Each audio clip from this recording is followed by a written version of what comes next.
northeast zone of the country that there will be a joint caucus meeting with our counterparts in the House of Representatives today by 3 p.m. in meeting room 211, Senate Wing. This is signed by distinguished Senator Danjuma Goje.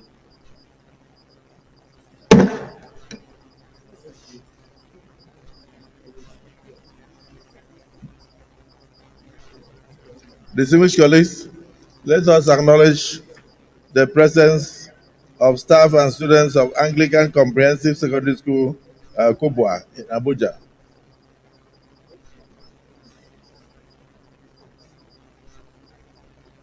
They are here in the gallery to observe the Senate proceedings. On behalf of the Senate, I wish you all fruitful observation of the proceedings of today. You may be seated.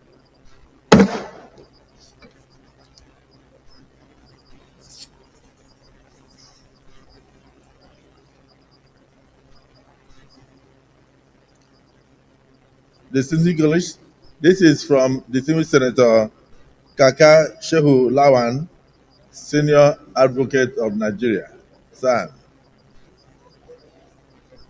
Distinguished Senate President and distinguished senators, letter of appreciation for the support and solidarity of the entire Senate during the conferment of the rank of Senior Advocate of Nigeria on May, and the further solidarity in respect of the flood disaster that occurred in Maiduguri, the capital of Borno State.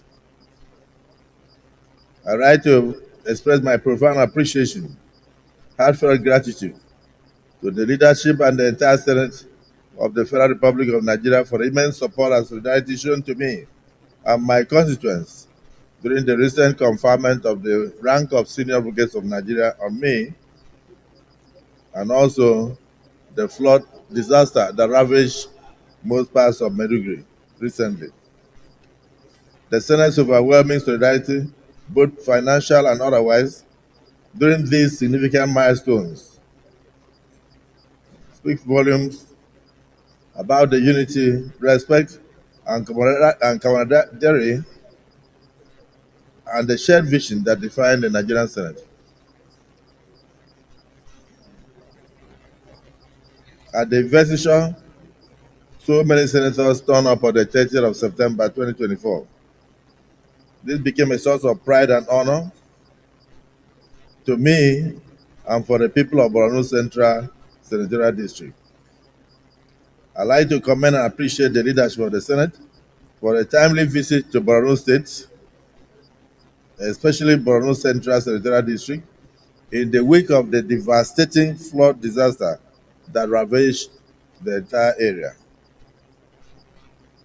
The personal efforts of the President of the Senate, the Deputy President of the Senate, the Chairman and representatives of the Northern and Southern Senators Fora, who visited Borno State to commiserate with the people and to provide tangible financial and material support during these times of need, will forever be appreciated.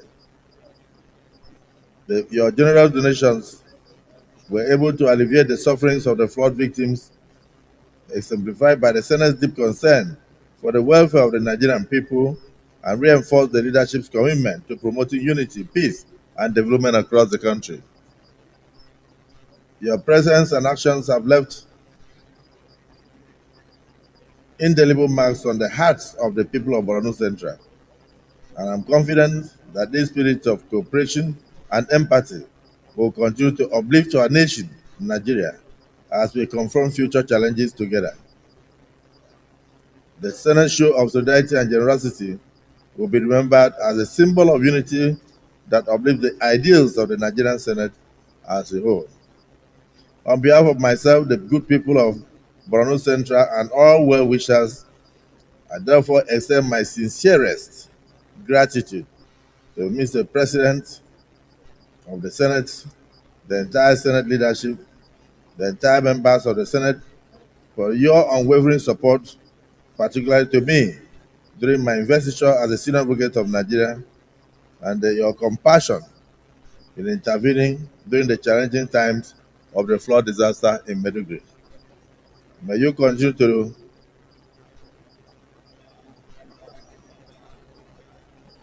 provide humanity with service, wishing you wisdom, integrity, and a commitment to the service of our great nation. Thank you once again, and may God bless you all abundantly. This is signed by distinguished Senator Kaka Shehu Lawan, Senior Advocate of Nigeria. Thank you for appreciating us. We also appreciate you.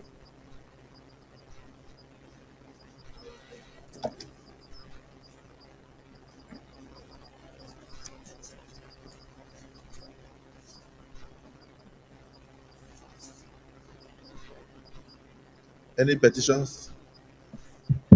Yes. Thank you, Mr. Proceed. President. Good morning. My name is Senator Neda Imaswe, Chairman, Senate Committee on Ethics, Privileges, and Public Petition. Mr. President, I have two petitions to be laid this morning. The first one is the one of Mr. Kalu Jonah, MD CEO of Performer Projects and Services Limited, against the National Inland Waterways Authority. This dispute is about a contract that has gone sour, and the petitioner feels that for some reason he has been shortchanged and that he needs us to look into the matter. Mr. President, the second one is a pathetic one, is that of a 16-year-old who wrote JAM exam, and in course of that exam, the invigilator was trying to be friendly with the 16-year-old, and she rebuffed him. And at the end of the exercise, her result was... Just take it one more time. That she wrote JAM exam. Yes, she wrote exam exam. And the invigilator was trying to be personal, to be friendly with her and ask for her... Was trying to be friendly with her and ask for her number. She refused, and at the end of that exam, her result was then withheld. When the father inquired into why the result was withheld, they said because she did examination malpractice, which they seriously denied. The father made a phone call to the invigilator, who for some reason got her phone number and started calling her. And the father warned him not to call the daughter again.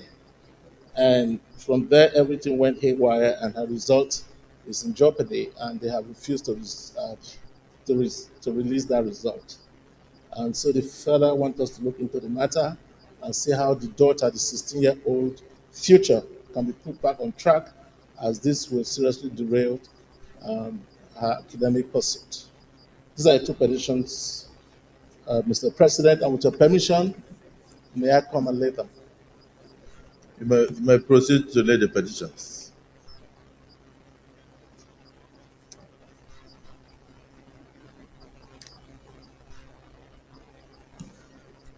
Petition.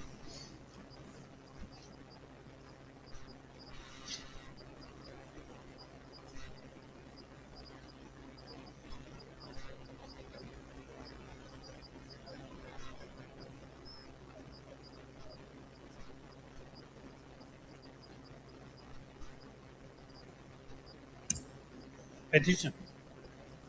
The two petitions presented by distinguished Senator Neda are hereby referred to the Committee on Ethics, Code of Conduct, and Public Petitions to revert to the Senate in 2 weeks. Yes, distinguished Senator. Thank you, Mr. President. My name is Senator Mohammed Ogoshi Onao. I represent Nasarawa South. This petition is from Elterdam about an illegal mining activities perpetrated by Three Crowns Mines Limited, Diamond New Energy Company Limited, and Tianyi and 18th Engineering Company. These companies, this petitioner is saying, specialize in operating in other people's mines and taking the benefits without paying compensation to the landowners or paying tax to government. And since he is the rightful owner of the license and these people are working on his license without his permission, he wants the Senate to intervene. With the permission of the Senate President, I would like to lay the petition. Thank you, sir. You may proceed to lay the petition.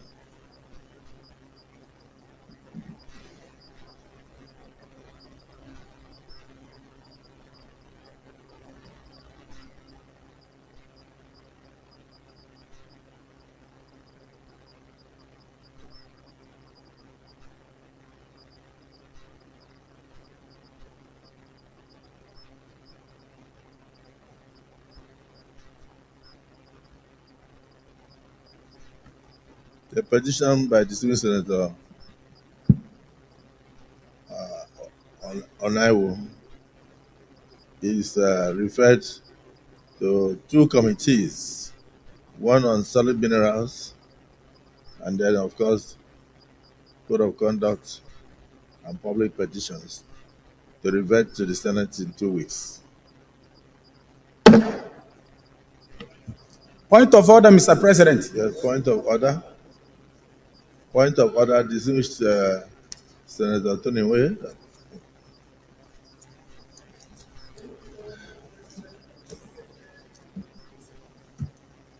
Dr. Tony Moye, representing the people of Anambra North Central District and from Anambra State. Mr. President, I come under 41 and the order 51 of our standing rules. Yeah, please read. Order 41, matter of urgent public importance. The matter for discussion shall, if possible, be referred to the President of the Senate before the commencement of the day sitting. And the President of the Senate shall refuse to allow the claim unless he is satisfied that the matter is definite and urgent. If the claim is allowed by the President of the Senate and the leave of the Senate is given by at least 1/5 of the Senate, the matter shall stand over till the next legislative day. Order 51, notice shall not be dispensed with in the case of a motion or in respect of any other proceedings for which notice is required except with the consent of the President of the Senate and the general assent of the senators present.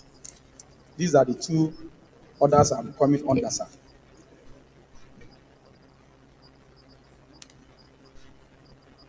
Well, the distinguished colleague, the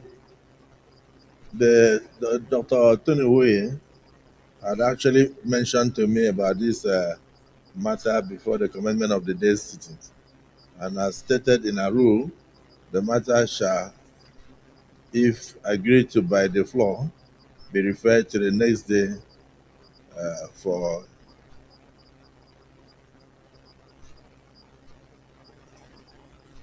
presentation. Is it the view of the Senate that he be allowed to bring this matter up on the next legislative date? Those in support say aye. Those against say nay. The ayes have it. So you may bring it up by tomorrow. Thank you, Mr. President. Thank you, sir. Yeah, point of order. This side, my brother, the chairman, Senate Committee on Judiciary and Legal Matters. Thank you, Mr. President. Mr. President, my colleagues, Adeni Adegomre, Ondo Center. Mr. President, I have a matter of urgent public importance, and I bring this pursuant to the provisions of 41(1), which reads that the matter for discussion shall, if possible, be referred to the President of the Senate before commencement of the day's sitting.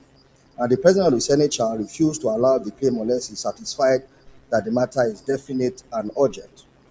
And also 51, notice shall not be dispensed with in the case of a motion or in respect of any other proceedings for which notice is required, except with the consent of the President of the Senate and the general asset of the senators present. I respectfully request, sir, that I be given the assent and consent of Mr. President and the assent of my colleagues.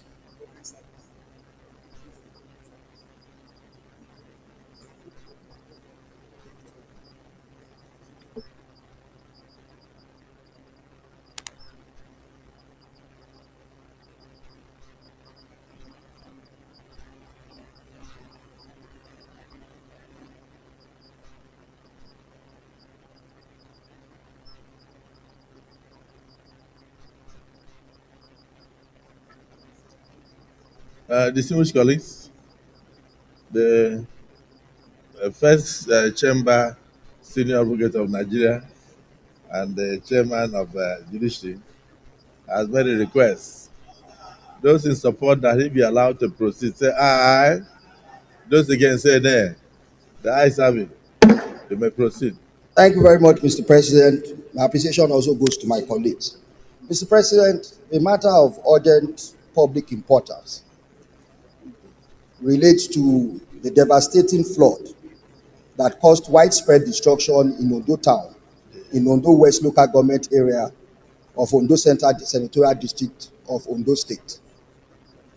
Mr. President, I aware with deepest sadness that no fewer than 1,000 homes, 25 schools, 20 worship centers, and over 7,000 people were affected and rendered homeless following the heavy downpour of Friday, 4th October 2024, which lasted for several hours, displaced thousands, and caused significant damage across multiple communities in the ancient city of Ondo, in Ondo Central Senatorial District of Ondo State.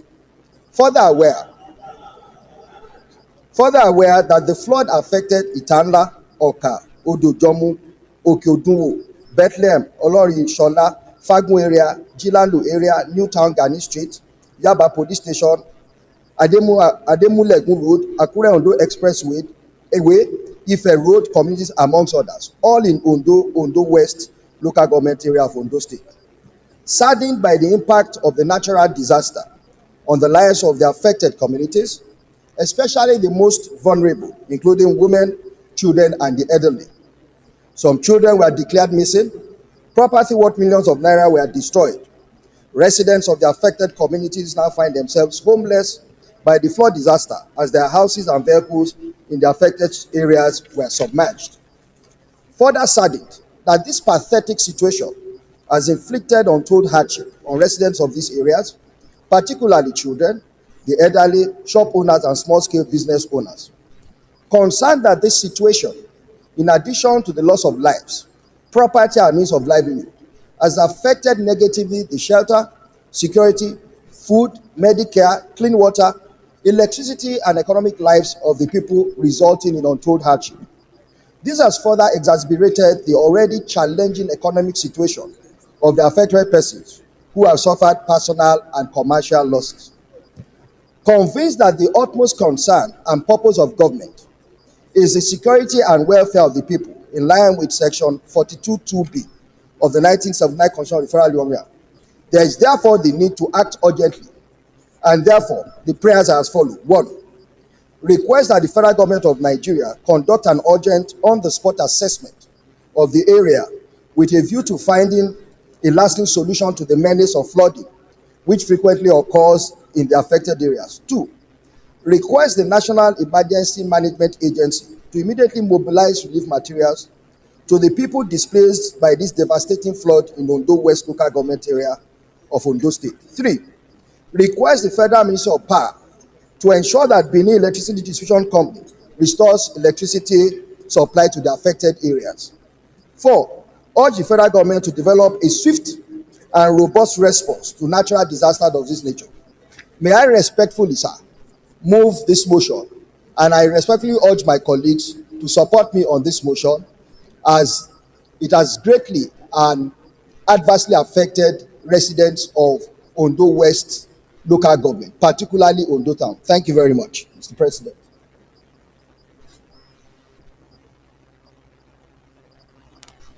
Distinguished Senator Kakashewu. Thank you, Mr. President, distinguished colleagues. My name is Kaka Shehu Lawan. I represent the good people of Borno Central Senatorial District. Mr. President, I rise to second the motion ably moved by Senator Adeni Adegbomire, and with the kind permission of Mr. President, I would like to lend my voice. Mr. President, sir, the motion just moved by Senator Adeni Adegbomire is a very straightforward motion. I sympathize with him in particular and the entire people of Ondo Central Senatorial District. Mr. President, having experienced a similar devastation in the last couple of weeks, I know how frustrated he is and the people that were adversely affected. I urge my colleagues to support this and urge the relevant government MDS to swing into action. I so second. Thank you, Mr. President. Senator Wadada. Thank you very much, Mr. President. I remain Senator Ahmed Wadada Aliyu Sarkin Yakin Kefi, the famous horse rider. This motion is a sympathetic motion, and it is, of course, a motion that requires or needs human face, because this has got to do with lives and properties, and that nobody can be directly held responsible because it is, of course, from nature. So I align myself with the motion in its entirety, and also draw the attention of our colleagues to give the needed support to this motion and the relevant agencies to do what they are required to do by the various laws and the rules of engagement to the various organizations. I so contribute. Thank you. The Chief Whip of the Senate. Distinguished senators, distinguished President of the Senate, distinguished senators, my name is Mohamed Tahir Monguno. I represent Borno North Senatorial District. In lending my not heavyweight but lightweight to this motion, I want to seize this opportunity to commend the vision of Mr. President by establishing the Disaster Relief Fund for the purpose of taking care of these unfortunate and unforeseen circumstances that may happen without preparation by our respective tiers of government. The establishment of the relief fund by Mr. President will go a long way in stopping a situation whereby when such disasters occur, governments at various levels will start running helter-skelter from left to right with a view to sourcing funds to alleviate or ameliorate the situation with a view to bringing succor to the life of the affected victims. So I want this Senate to particularly commend the establishment of the Disaster Relief Fund and give all the support by way of appropriation to the fund that is going to be established for the purpose of taking care of such unfortunate scenarios. Thank you. Distinguished Senator Ndubweze.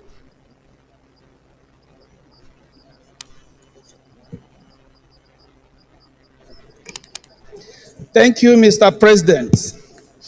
And my fellow colleagues, I remain Senator Patrick C. Ndubweze.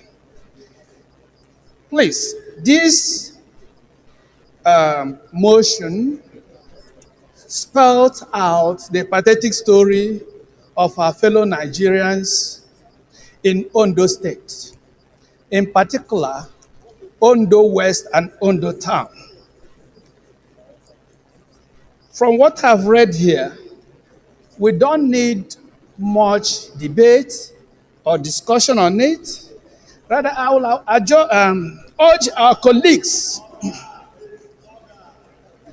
I'll urge my colleagues that we give total support to this, that our brethren in Ondo State should be adequately taken care of, given support, and rescued from their pathetic situation. As such, I would say that all the prayers put up here, we should stand to adopt them and even urge the federal government to do better. So I submit. Thank you, Mr. President.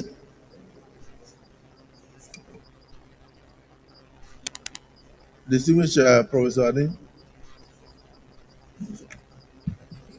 Mr. President, distinguished colleagues, my name is Senator Professor Anthony Ani. I represent Ebonyi South.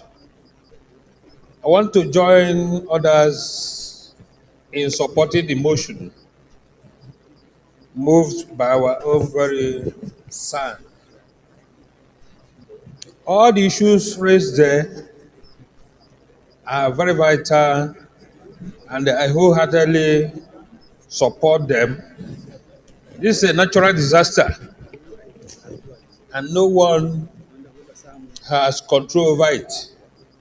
My heart goes out to the people adversely affected by this disaster, and therefore I support the motion, especially the prayers.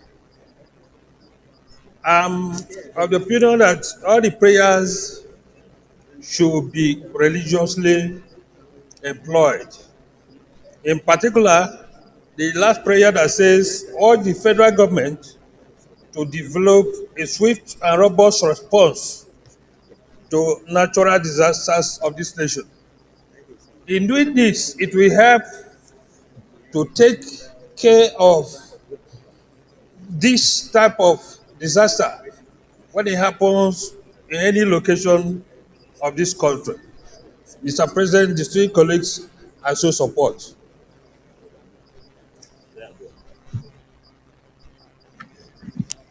Distinguished colleagues, let us go straight to the prayers.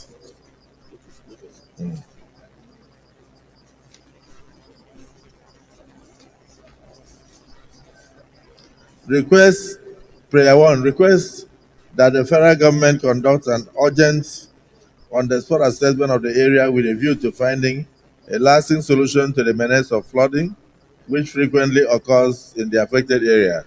Those in support of prayer one say aye. Amendment, yes, Deputy Senate President. Mr. President, I align myself with everything in this motion, but this request is purely something that's under the purview of state government. I know that the governor is a wonderful man and the state is being governed by APC. There's nothing wrong when we recouch the prayer to say we advise the state government to do that.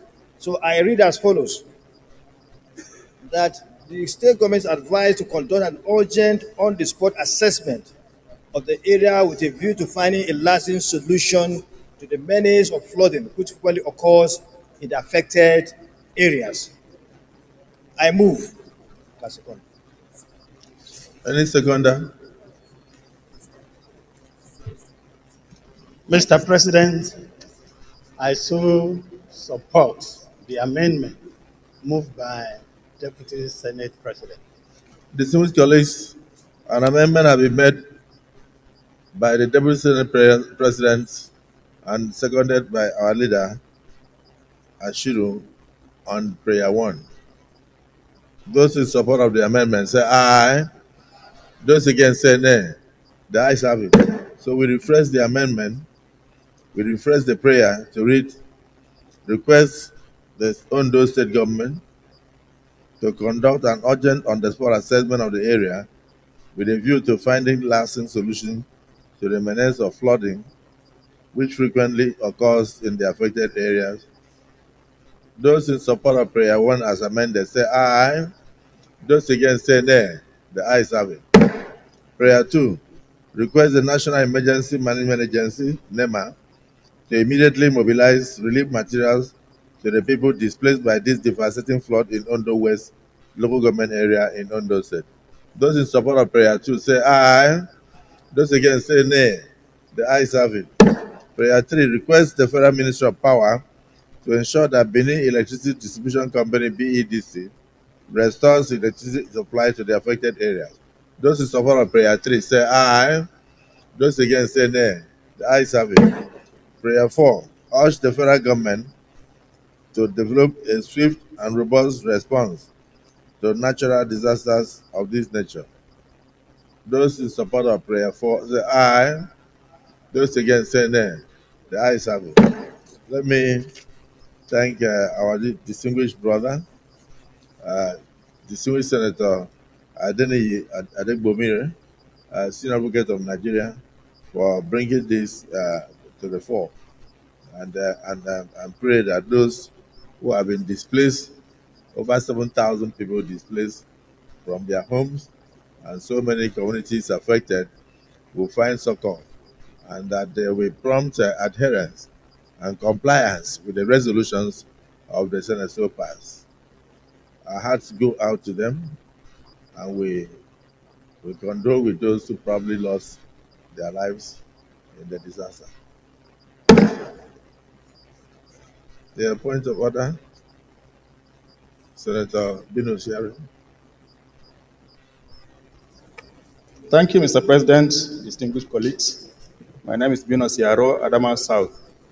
I come under Order 42, personal explanation. With your kind permission, I would like to read. Yes. By the indulgence of the Senate and the leave of the President of the Senate, a senator may make a personal explanation, although there be no question before the Senate, but no controversial matter may be brought forward, nor may debate arise upon the explanation. The terms of the proposed statement shall be submitted in detail to the President of the Senate when his leave to make it is sought. Mr. President, this has to do with the passing on of a distinguished senator, Senator Dr. Jonathan Salas Zingina. I'd like your permission to make that explanation here.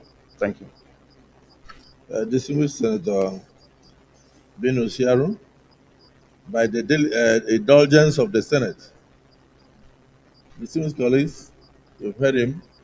Those in support that he be allowed to proceed with the personal explanation say aye. Those against say nay. The ayes have it. You may proceed.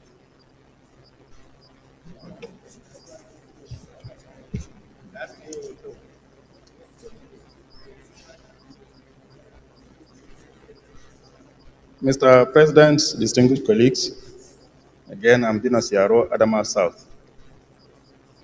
This is notification of the passing of distinguished Senator Jonathan Salas Zingina, Yes. born 1st August 1954 and passed on 2nd October 2024. It is with deep sorrow that I rise to inform the President of the Senate and my distinguished colleagues of the passing of Senator Dr. Jonathan Salas Zingina, a member of this hallowed chamber who served as a representative of the good people of my senatorial district, Adama South, of Adama State, for 2 terms from May 1999 to June 2007. He was elected under the platform of the People's Democratic Party, PDP. Senator Zingina was born on 1st August 1954 in Falu, Goyuk, local government area of Adama State, and passed on here in Abuja on 2nd October 2024 after a brief illness. While in the Senate, Distinguished Senator Binus Yaro, the Senator Swingina really is almost like a household name, and he was a leader in this chamber. I don't know whether, if you come under personal explanation, most of those who serve with him here will not have the opportunity to eulogize him or to say anything about him. I would suggest that maybe you withdraw and come tomorrow with a proper motion to enable our colleagues to say something about him. But if you go on with personal explanation, we will rule, and that will be the end. What do you think? President, thank you very much. I'm well advised. I would like to now come under Order 41 to enable me bring this motion tomorrow. Thank you. Thank you. Distinguished colleagues, distinguished Senator Yaro has opted to bring a formal motion on the demise of our colleague, distinguished Senator Swingina. Those in support that he be allowed to proceed on the next legislative date, say aye. Those again say nay. The ayes have it. I thank you nevertheless. Yes, Leader of the Senate.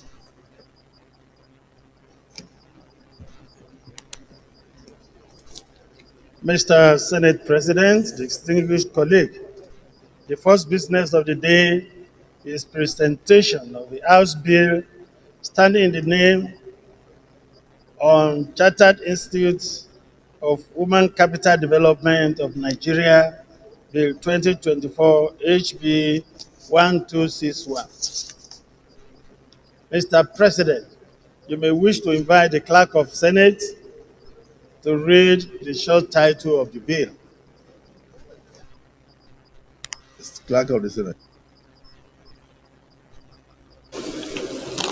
Mr. President, distinguished senators, Chartered Institute of Human Capital Development of Nigeria Bill 2024, HB 1261, first reading.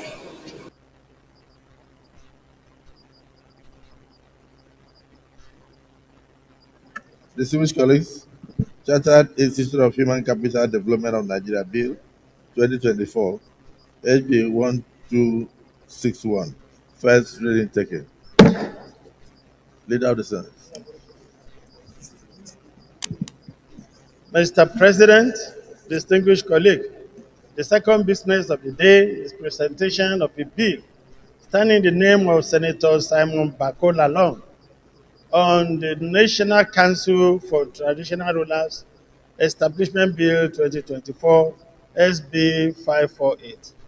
Mr. President, you may wish to invite the Clerk of Senate to read the short title of the bill. Clerk of the Senate. Mr. President, distinguished senators, National Council for Traditional Rulers Establishment Bill 2024, SB 548, first reading. Distinguished colleagues, National Council for Traditional Rulers Establishment Bill 2024, SB 546, first reading taken. Leader of the Senate. Mr. President, the third business of the day is presentation of bill standing in the name of Senator Oluwole Fashiyu Sire of Federal College of Agriculture and Tropical Studies, Ado Ekiti, Establishment Bill 2024 SB 581. Mr. President, you may wish to invite the Clerk of Senate to read the short title of the bill. Clerk of the Senate. Mr. President, distinguished senators, Federal College of Agriculture and Tropical Studies, Ado Ekiti, Establishment Bill 2024, SB 581, first reading. Distinguished colleagues, Federal College of Agriculture and Tropical Studies, Ado Ekiti, Establishment Bill 2024, SB 581, first reading taken. Leader of the Senate.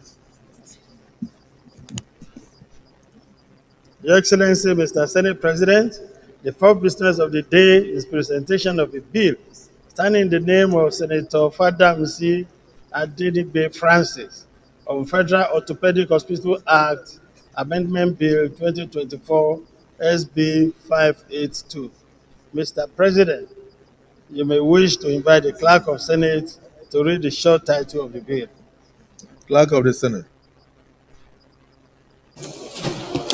Mr. President, distinguished senators, Federal Orthopedic Hospitals Act Amendment Bill 2024, SB 582, first reading.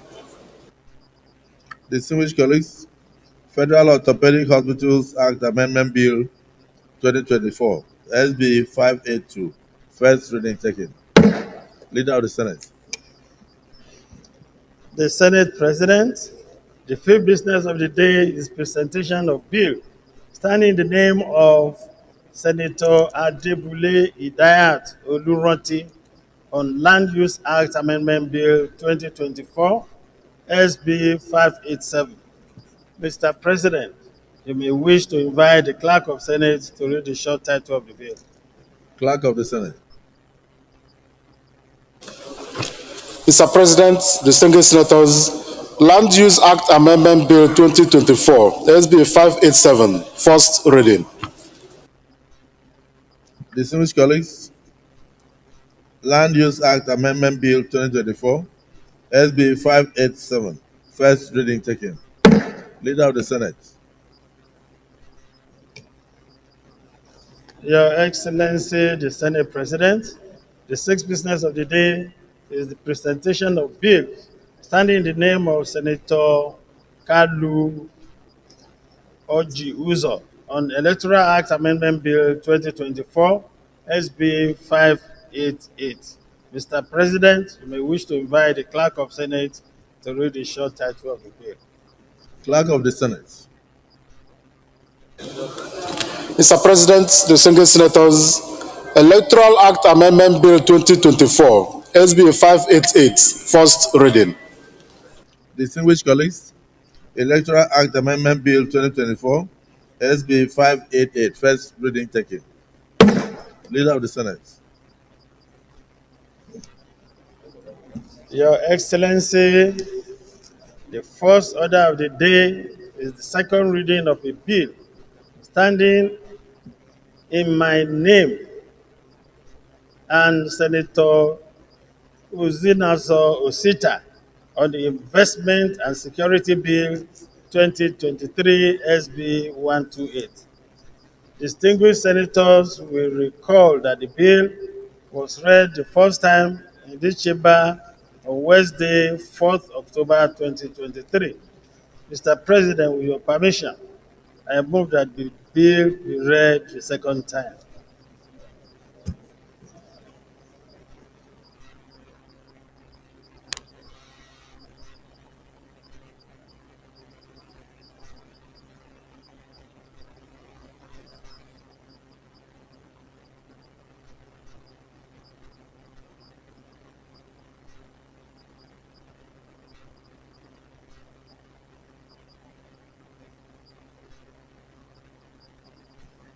Distinguished Senator Izonaso, you are the co-sponsor. It's not an executive bill. Mr. President, my distinguished colleagues, my name is Senator Osita Esudanso. I represent Imo West. I rise to lead the debate on a bill for an act to repeal the Investment and Security Act 2007 and enact the Investment and Securities Bill 2024, and to establish the Security and Exchange Commission as the apex regulatory authority for the Nigerian capital market, as well as regulations of the market to ensure capital formation, the protection of investors, maintain fair, efficient, transparent market, and reduction of systematic risk, and for related matters. I so move, Mr. President. Mr. President, distinguished colleagues, I respectfully rise to lead the debate on the general principle of the Investment and Securities Bill 2024. The bill seeks to repeal the Investment and Security Act 2007 and enact the Investment and Security Act 2024 and to establish the Securities and Exchange Commission as the apex regulatory authority for Nigerian capital market, as well as regulation of the market to ensure capital formation and protection of investors, maintenance of fair, efficient, and transparent market, and reduction of systemic risk. The bill was read for the first time on Wednesday, 4th October 2023. The main objective of the bill, among others, is to enact a legislation that aligns with global dynamics as they relate to the regulation of capital market through provisions of innovative regulatory framework that seeks to: 1. Protect the integrity of the security market against all forms of market abuse and insider dealings. 2. Prevent unauthorized, illegal, unlawful, fraudulent, and unfair trade practices relating to securities and investment. C. Ensure the development of capital market and facilitate capital formation for economic development. D. Contribute to the reduction of systemic risk and promote financial stability. E. Protect public interest and maintenance of fair, efficient, and transparent markets. And finally, register and regulate securities depository companies, clearing and settlement companies, custodians of assets and securities, credit rating agencies, and such other agencies and intermediaries, etc. The bill is well structured, and each part dealing with specific issues relating to registration, regulation of exchanges and financial markets, infrastructure, management of systemic risk, regulation of new businesses, mergers, takeovers, and corporate restructuring, stiffer sanctions, collective investment schemes, commodity ecosystems, investors protection fund, commodity exchange and warehouse receipt, and alternative trading systems, etc. This is with a view to consolidating on the efficiency and viability of the sector. Mr. President, my distinguished colleagues, the overriding purpose of this proposed legislation is to strengthen the capacity of the Commission for the effective performance of its statutory mandate, as well as reposition this vital sector of our economy for national economic transformation. In conclusion, Mr. President, it is opposite to reiterate that the passage of this bill will form part of the new renewed hope agenda of the current administration, geared towards economic diversification initiatives aimed at exploiting all available opportunities for national development. On this note, I humbly request my distinguished colleagues to support the expeditious passage of this bill. Thank you for your kind attention.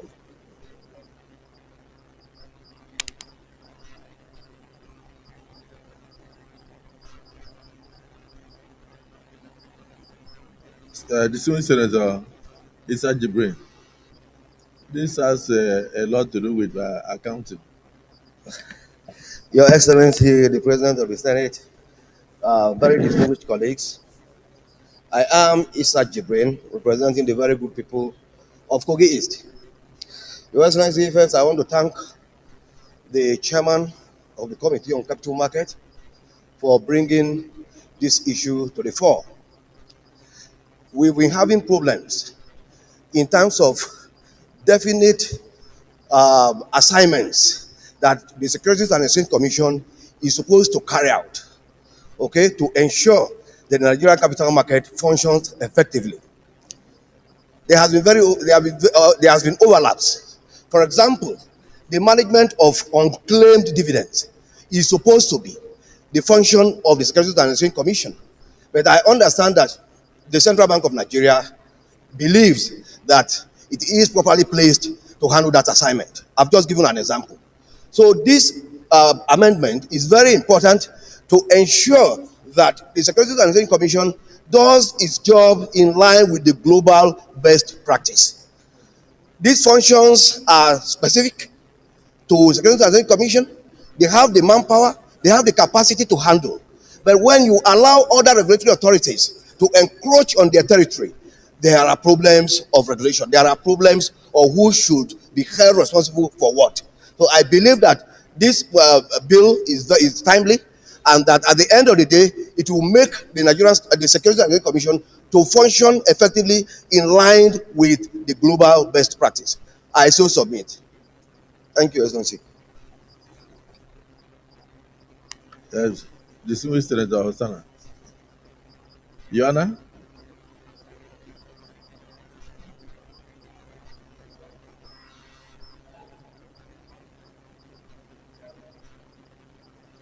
Yes.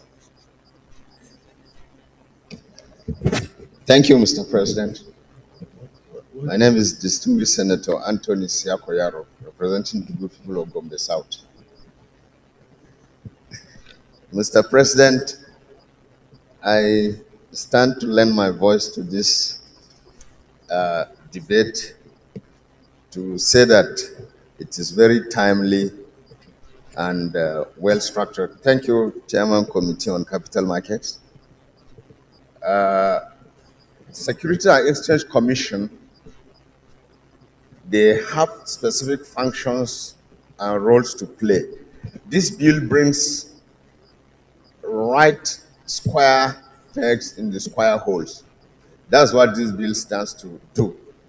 Not only that, the most cherished $1 trillion GDP that we are targeting, this is the engine room in achieving that objective. Securities and Exchange Commission all over the world are known as catalysts into building, initiating investments, building them, guiding them, and regulating. So this bill seeks to do that. And in updating this bill also, so many financial instruments are new, have come into place, such that the cryptocurrencies and the rest. This bill will try to capture the latest and be up to date in terms of regulating those aspects that are coming anew in our economy. Streamlining this will also curtail interagency conflicts that we usually see, and so that efforts will be geared towards the appropriate direction with the appropriate people. So, Mr. President, I support this bill wholeheartedly. I urge my colleagues to do that with the speed of light. Let me borrow from Chief Whip, that we get this done so that we achieve our $1 trillion economy in no time. Thank you, Mr. President. Thank you. Distinguished Senator Alero.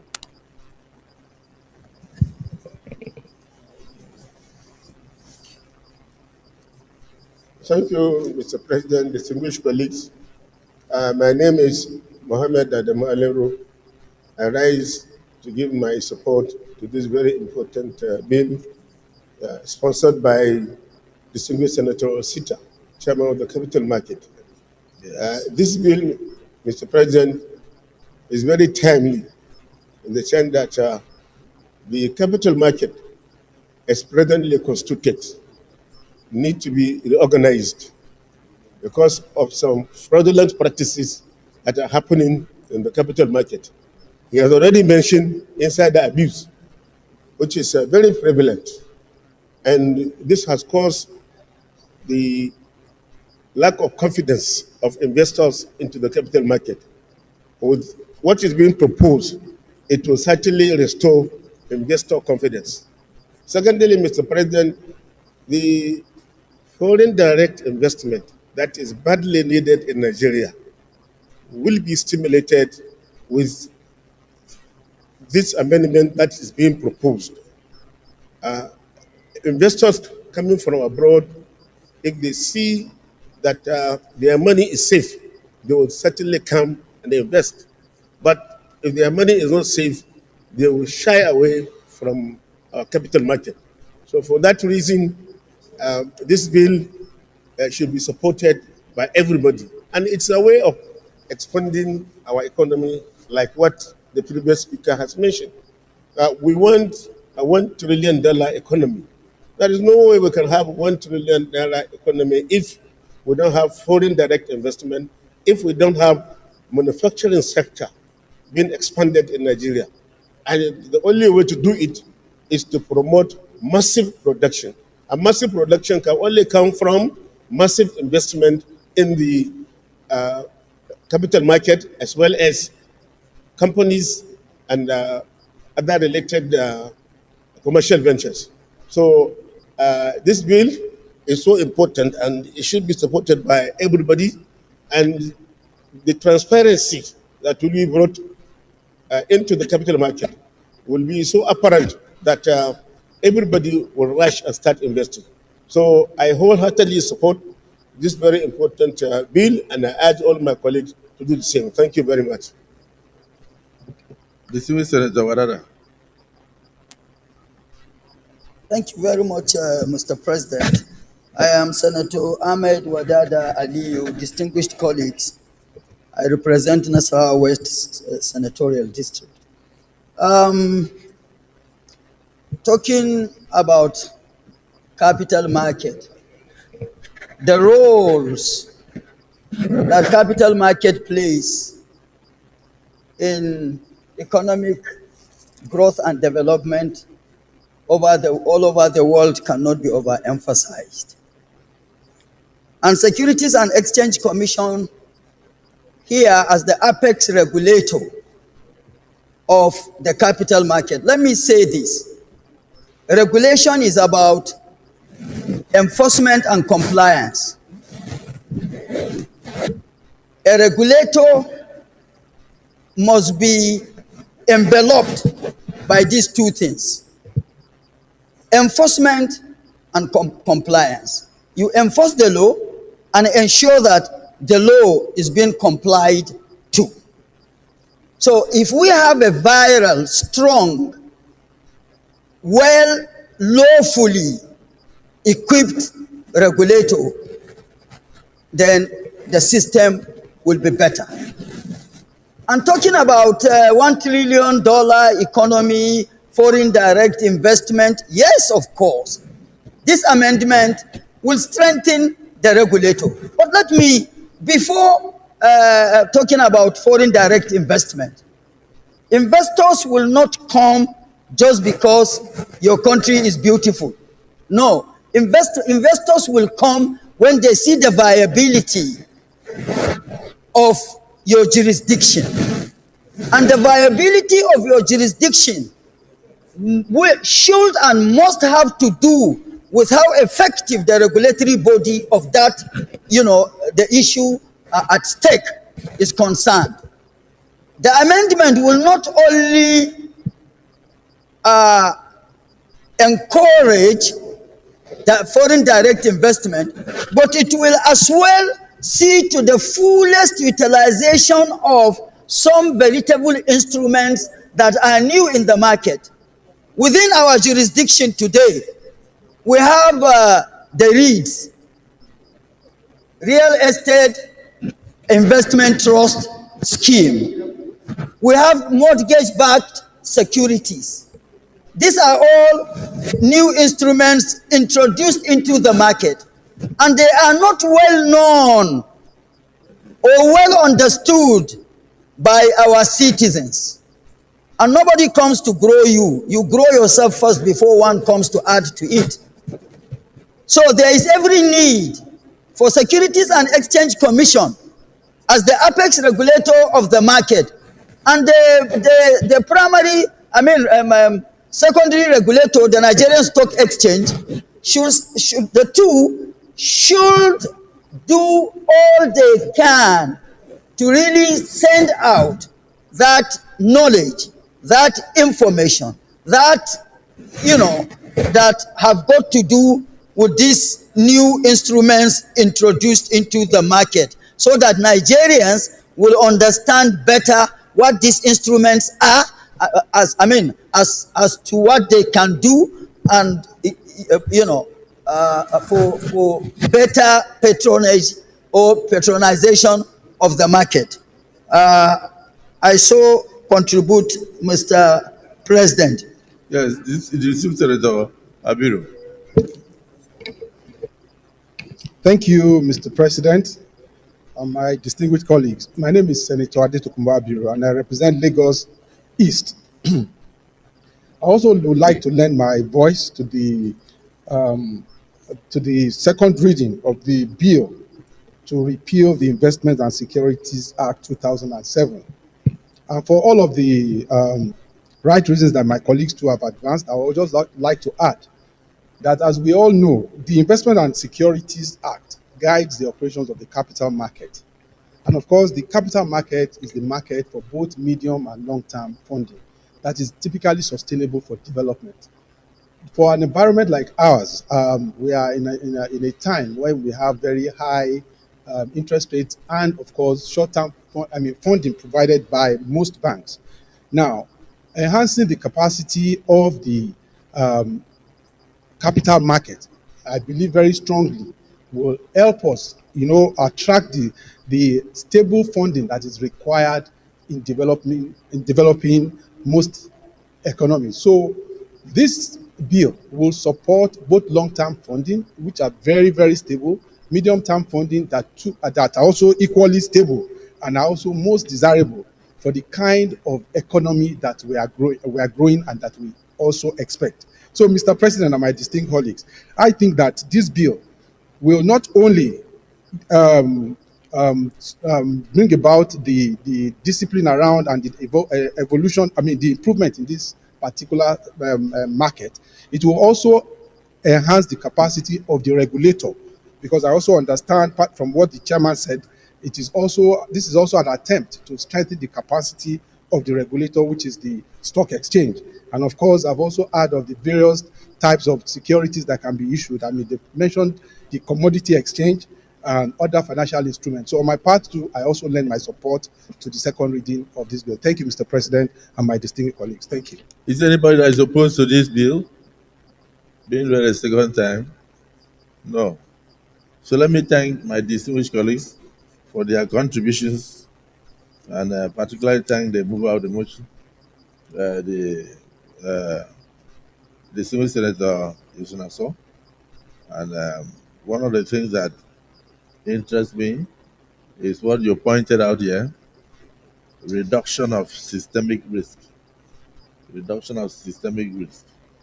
I think a lot of people will be happy to infuse funds into the capital market when they know that a lot of the risk has been minimized or reduced to the barest minimum. So this is very good.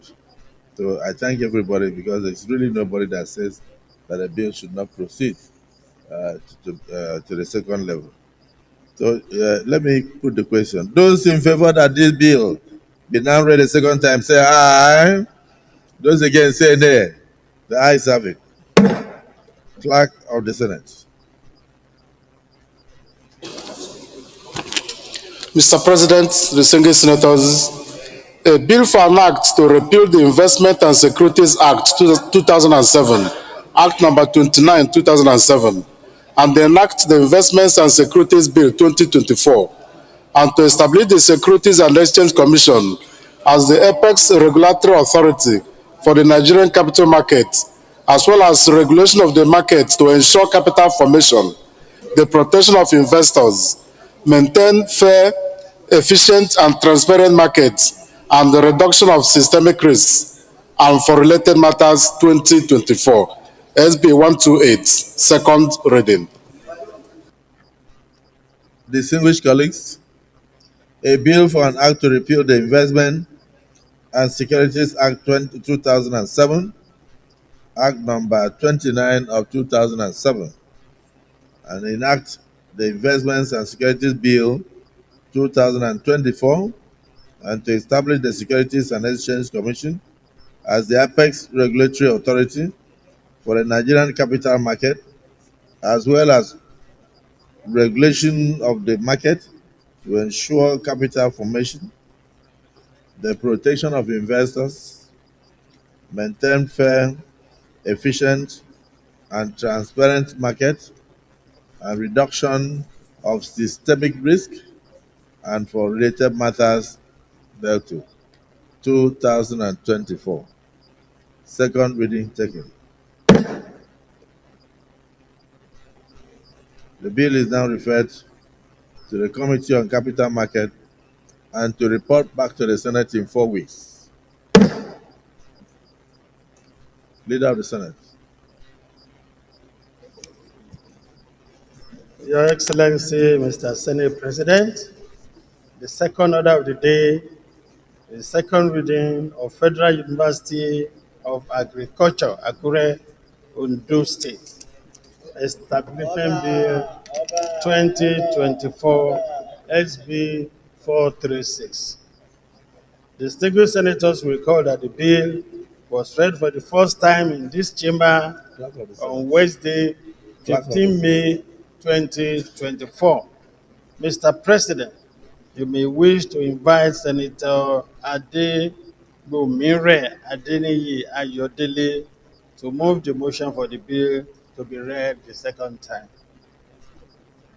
Yes, distinguished Senator Adegbomire. Thank you, Mr. President. My colleagues, Adeni Adegbomire, Ondo Central, I stand before you respectfully to lead the debate on the Federal University of Agriculture, Akure, Ondo State Establishment Bill 2024, SB 436. Mr. President, distinguished colleagues, permit me to lead the debate on the general principles relating to the establishment of the Federal University of Agriculture, Akure, Ondo State, through the instrumentality of the Federal University of Agriculture, Akure, Ondo State Establishment Bill 2024, SB 436. The bill seeks to upgrade the Federal College of Agriculture, Akure, Ondo State, to a full-fledged Federal University of Agriculture. This bill was read for the first time on the floor of the Senate on Wednesday, the 15th day of May 2024. The Federal College of Agriculture, Akure, was established on the 10th day of January 1957 and occupies a total land space of approximately 1,061.4 acres. There are presently 6 Federal Universities of Agriculture in Nigeria, namely 1, Federal University of Agriculture, Abeokuta, Ogun State, established on the 1st day of January 1988.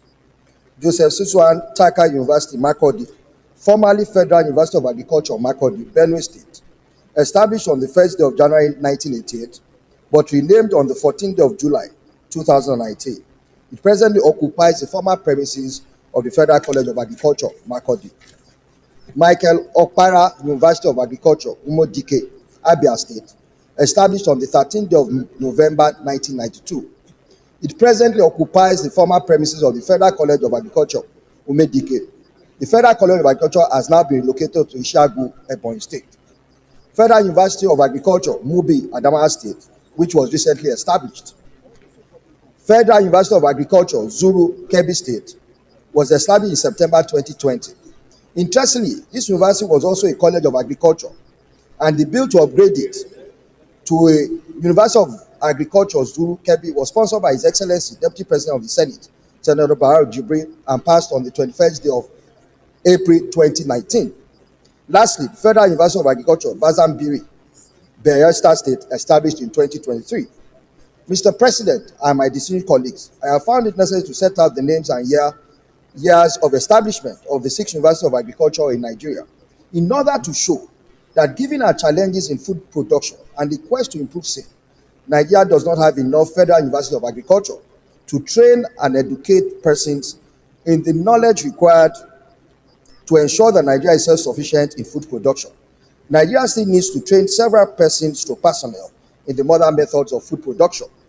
Mr. President and my distinguished colleagues, may I also state that a similar bill was considered by the Ninth Senate and went through first and second readings. Unfortunately, the process was not completed before the night Senate came to an end.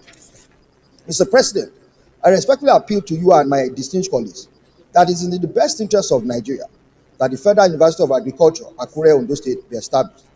The Senate is respectfully urged to, in conformity with established tradition, vote for the second reading of this bill, same having been positively considered by the ninth Senate. However, I still find it necessary to speak on the objectives of the bill. The bill seeks in the main to upgrade the Federal College of Agriculture, Akure, Ondo State, to a University of Agriculture. Section 2 of the proposed bill sets out the objectives of the proposed university, and I respectfully invite my distinguished colleagues to study same, which is attached to, is the last sheet on the papers you have with you, sir. The provisions of the bill are geared towards ensuring the realization of the objectives of the bill as stated in Section 2. The Federal College of Agriculture already has all of its facilities necessary for the establishment of the university. It is interesting to note that the Michael Okpara University of Agriculture presently occupies a previous campus of the Federal University of Agriculture, Imodeke, which upon establishment of the Michael Okpara University of Agriculture was located to Ishago and renamed Federal College of Agriculture, Ishago. The Joseph Taka University, Makurdi, occupies the former premises of the Federal College of Agriculture, Makurdi, and the Federal University of Zulu occupies the former premises of the College of Agriculture. The Federal College of Agriculture, Akure, has the same facilities as the then Federal Colleges of Agriculture, which are mentioned in the preceding paragraph.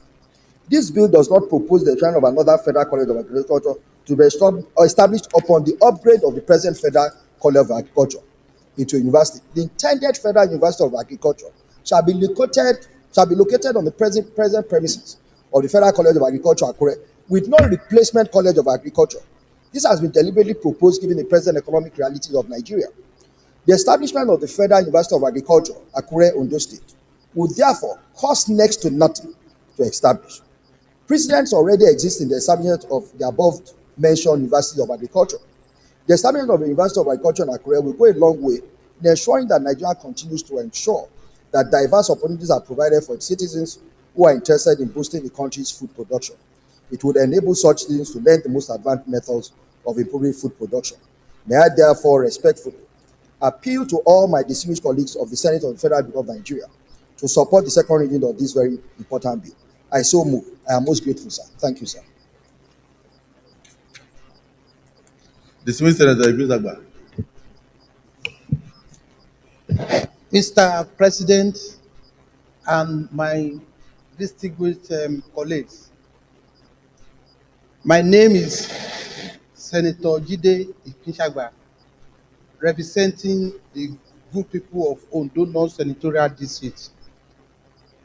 I rise to strongly support this bill sponsored by my colleague, Senator Adeniyi Ayodele Adegbomire, SAN.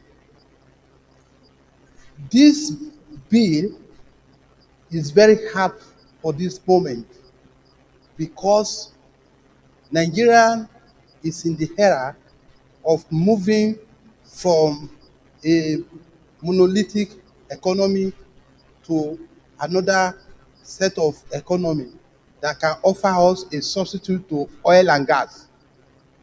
Agriculture is very, very important.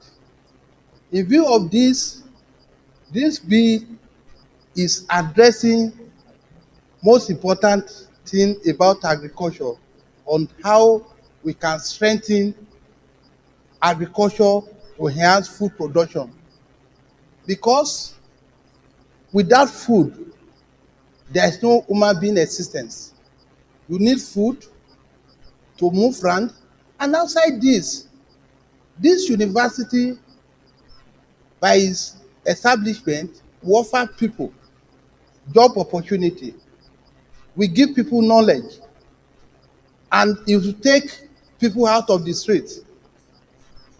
On this note, I strongly believe also that this is an imperishable legacy that will come to Ondo State by putting that university there or upgrading it. On this note, I want to support strongly that Ondo State will embrace this establishment of this university. I therefore put my weight behind this bill for it to pass through the second reading. Thank you very much, Mr. President.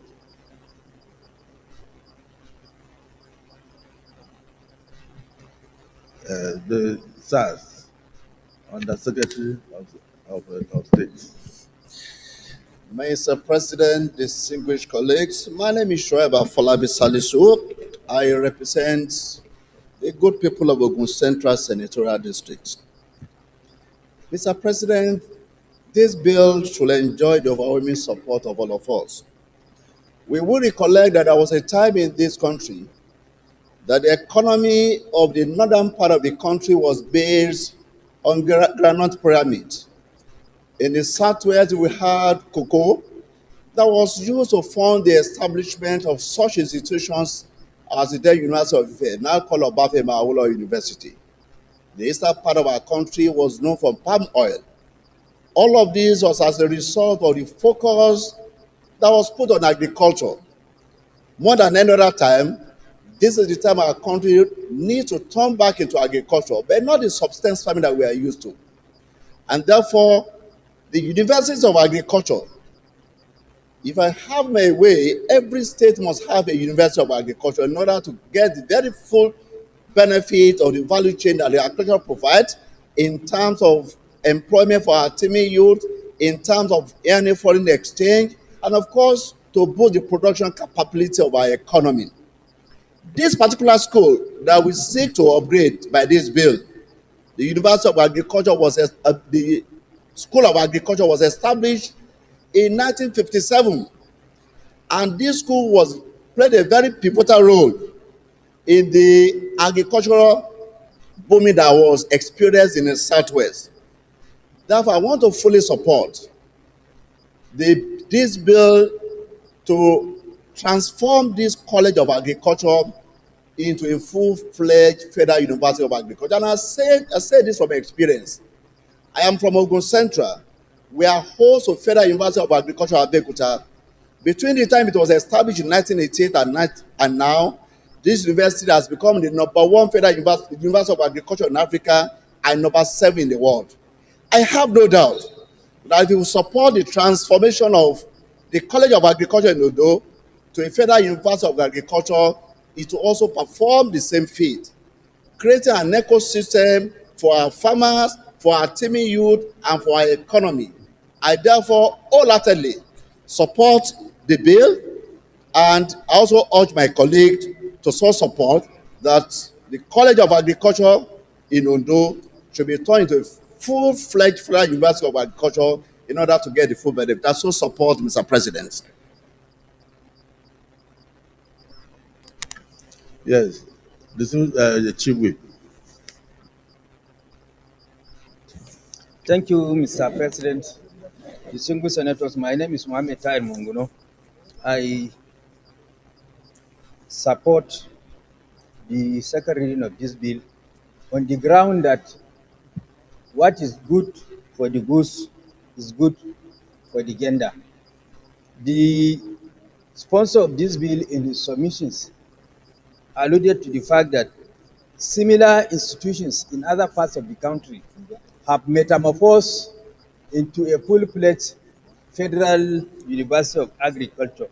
So what happened in other federal colleges of agriculture should mutatis mutandis apply to the transformation or metamorphosis of the Federal College of Agriculture Akure into a full-fledged Federal University of Agriculture. And also against the backdrop of the fact that we are preaching the gospel of diversification of our economy away from oil to agriculture. That is one way of transforming the Nigerian economy from being a monolithic economy that depends on oil to other sources of revenue, which is agriculture. Also, the prospect of employment for our teeming unemployed youths, the prospect of massive food production to attain food security, and even export out in order to gain much needed revenue. So the advantages of establishing universities of agriculture are multifaceted, to which I invite my colleagues to support the second reading of this bill with the spirit of light. Thank you. Distinguished colleagues, let me thank all those who have made contributions on this all important bill, because no country can boast of greatness unless that country is self-sufficient in food production. So already the mantra of this administration, with the renewed whole agenda of President Bola Ahmed Tinubu, is that we should consume what we produce and produce what we consume, particularly in the agricultural sector. And I think this is another step towards that. So I thank you all for supporting this. So I put the question. Those in support that this bill be now read a second time, say aye. Those against say nay. The ayes have it. Clerk of the Senate. Mr. President, distinguished senators, a bill for an act to establish Federal University of Agriculture, Akure, Ondo State, and to make comprehensive provisions for its due management and administration and for related matters 2024, SB 436, second reading. Distinguished colleagues, a bill for an act to establish the Federal University of Agriculture, Akure, Ondo State, and to make comprehensive provisions for its due management and administration and other related matters. Second reading taken.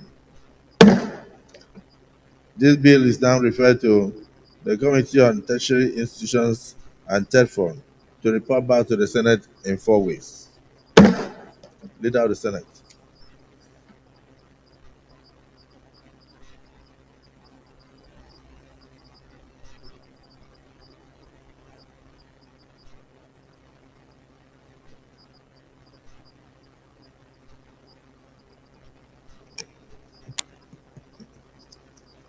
Your Excellency, Mr. Senate President, I will want to start by seeking your permission that the third order of the day and the fourth order be read together because they belong to the same committee. I so move. Minority Leader. Mr. President, distinguished colleagues, I support the motion that this bill be read second time. So second.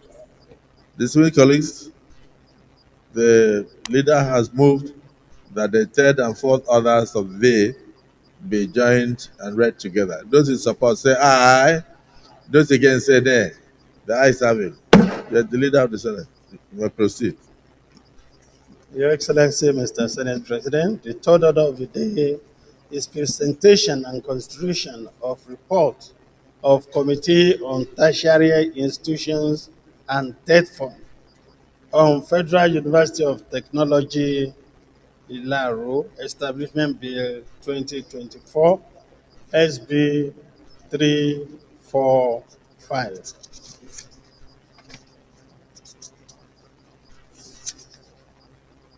And the fourth order of the day is presentation and consideration of the report of Committee on Tertiary Institution and TED Fund on Federal University of Applied Sciences, Machok, Kaduna State, Establishment Bill 2024, SB 13.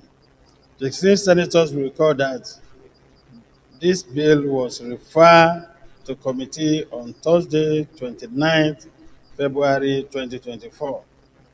Mr. President, you may wish to invite Senator Mohamed Danduze Muntari, Chairman of Committee, to move the motion for the presentation and consideration of the two bills.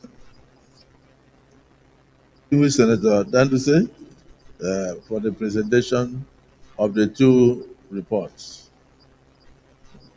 Thank you, Mr. President, my respected colleague. I remain Senator Danduze Muntari Mohamed, representing Katsina South. Mr. President, the Senate do receive and consider the report of the Committee on Tertiary Institutions and TED Fund on the Federal University of Technology, Ilaro, Ogun State Establishment Bill 2024 SB 13 as so moved. And the second report is the report on the Committee on Tertiary Institutions on the Federal University of Applied Science Manchok Establishment Bill 2024 SB 13, that the Senate do receive and consider the report of the committee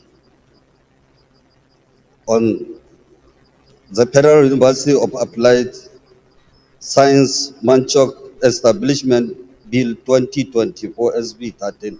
I so move, Mr. President. Distinguished Senator Tony Way.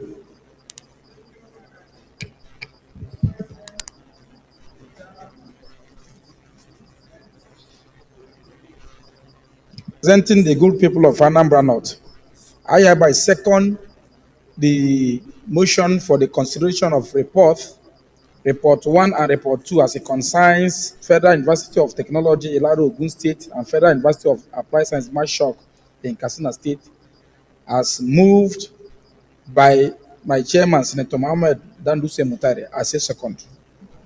Distinguished colleagues, the motion has been moved and seconded. Those who are in support of the motion that the two reports be considered, say aye, and those against say nay. The ayes have it. Senator Danduse, you may wish to read the reports.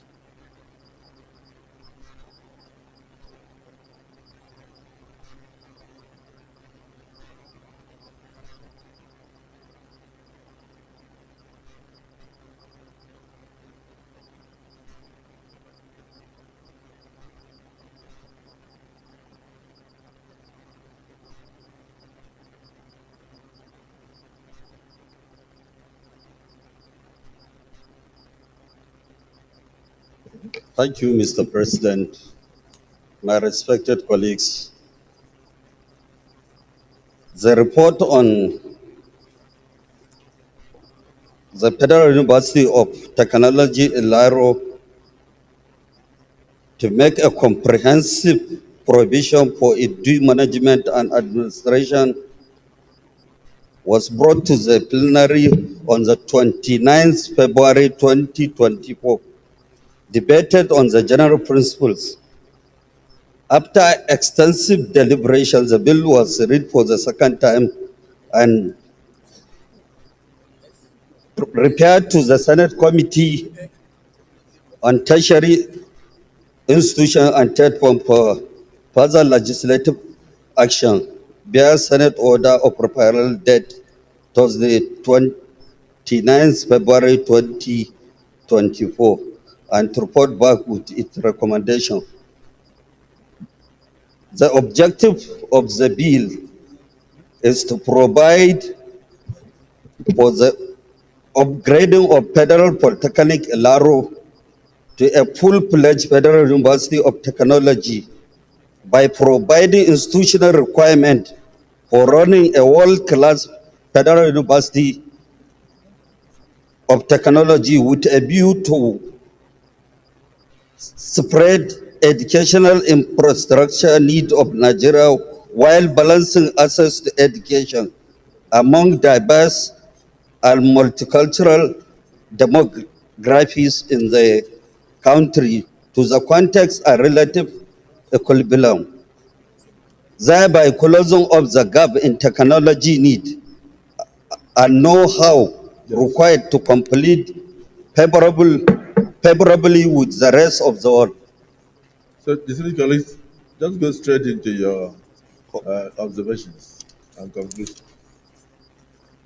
The legislative summary, the highlight of the Mr. President, distinguished colleague, at this juncture, I wish to inform you that the inference drawn by the committee,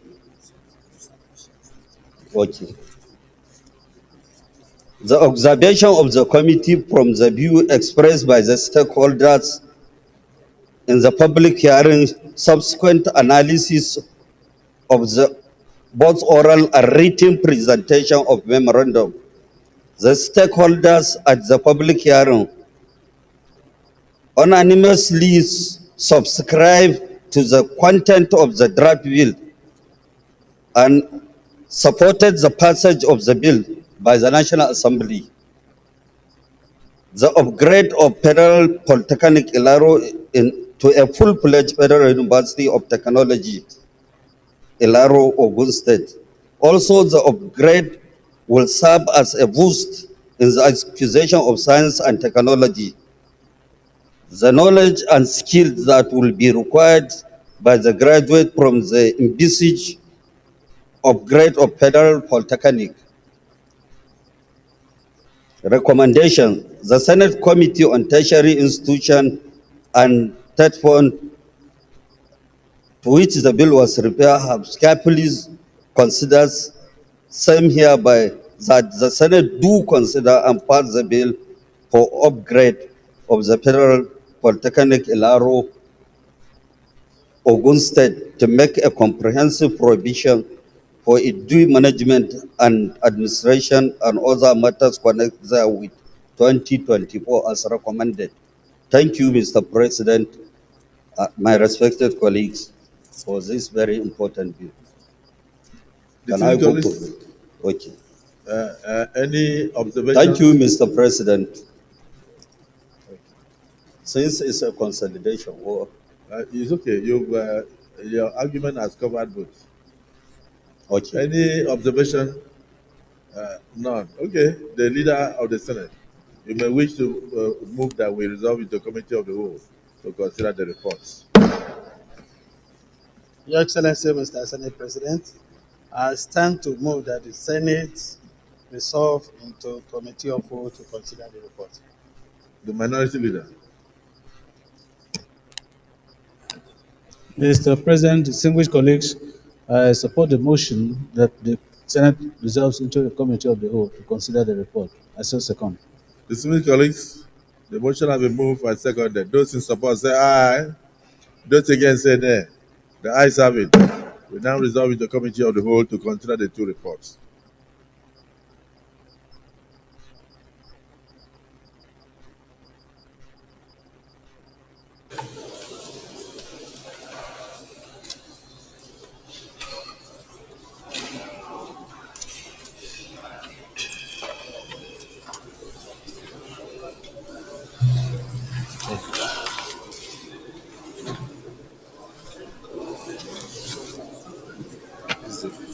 First one, the second one. So where do we have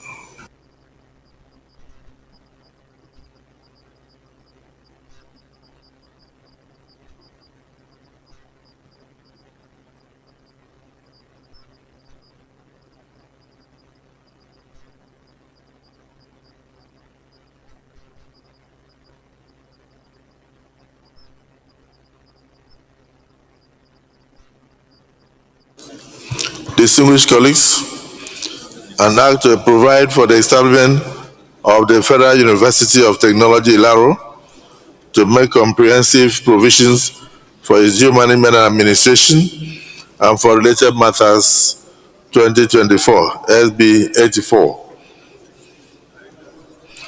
Clause 1, 2,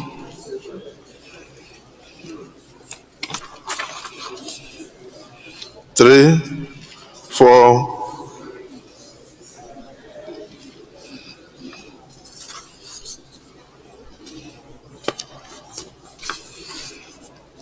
5. Those in support of clauses 1 to 5 as written say aye. Those against say nay. The ayes have it. Clauses 6, 7, 8,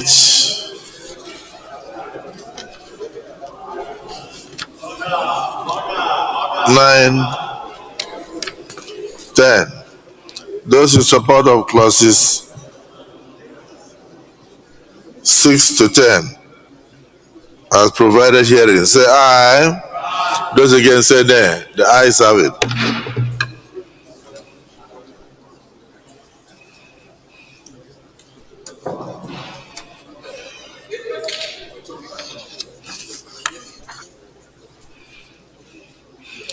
Clauses 11 to 15. Those in support of clause 11 to 15 as stated herein, say aye. Those against say nay. The ayes have it.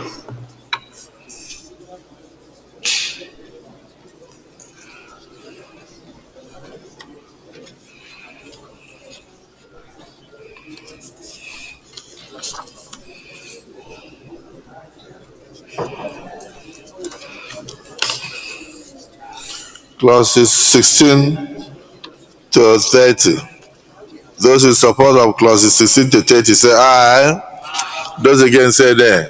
The ayes have it.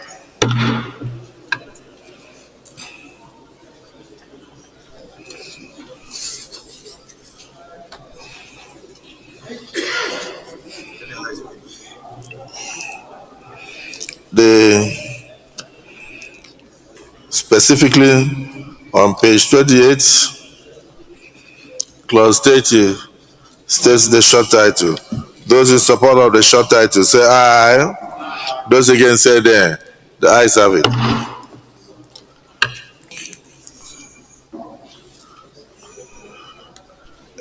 Explanatory memorandum is on page 49.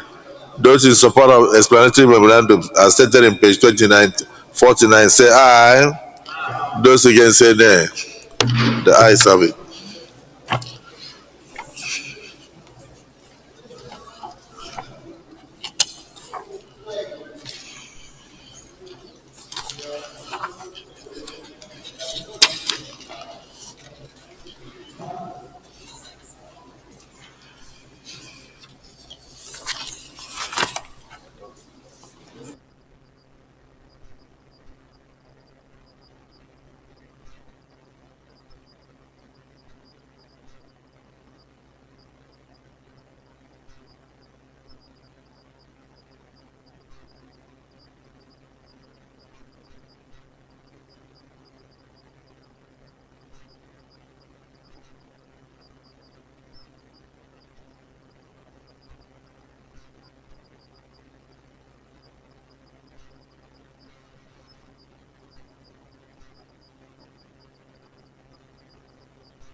Distinguished colleagues, the second report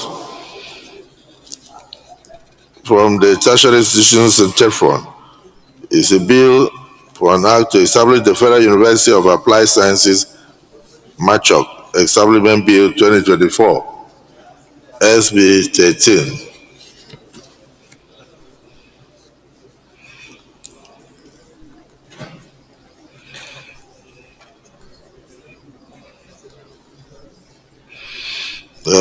Clause 1 says we should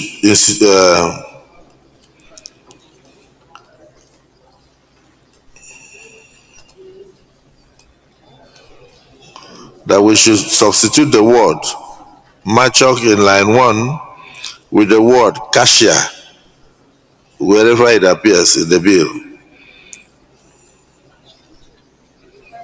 made at the instance of the sponsor and the outcome of the public hearing. So where you have MACHOC, you substitute to cashier. Those in support of the amendment say aye. Those against say nay. The ayes have it. Clause 2.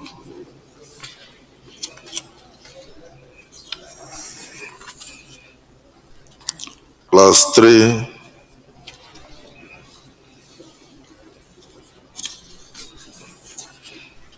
Clause 4. Clause 5 as written in the original bill. Those in support of clauses 2 to 5 say aye. Those against say nay. The ayes have it.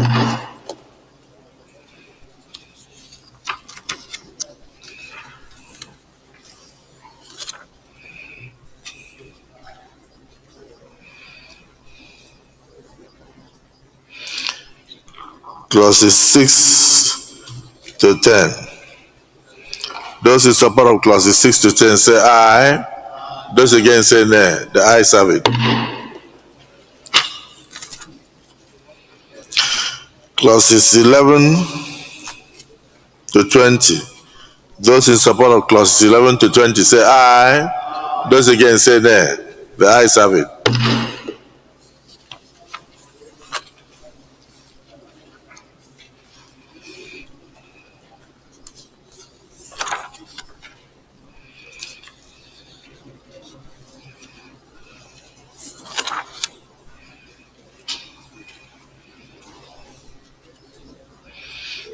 Clause 21, retiring age of academic staff.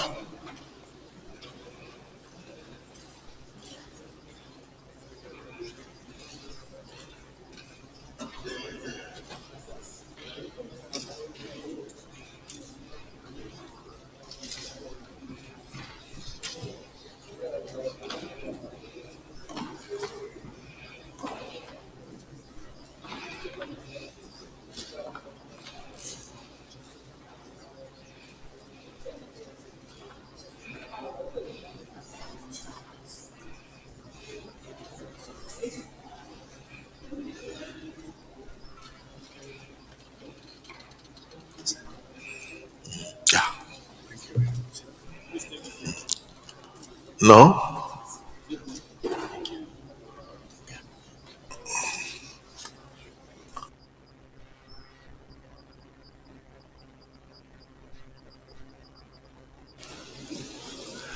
Clause 21. A law requiring a person to retire from the public service after 35 years or 60 years thereabout, whichever comes first, shall not apply to an academic staff of the university. Those in support of clause 21 say aye. Those against say nay. The ayes have it. Clause 22.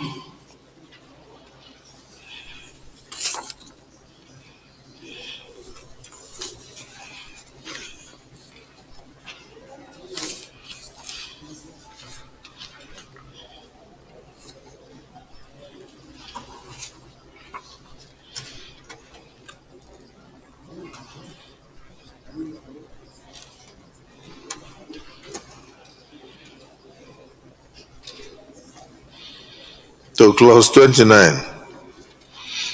Those in support of 22 to 29 say aye. Those against say nay. The ayes have it. Clause 30. A person who has a cause of action against the university shall give the university 3 months' notice in writing of intention to commence the action, disclosing the cause of action, and to serve the processes to the principal office of the university. Commence the legal action within 2 years from the date of the cause of action, or from the date that the cause of action arises.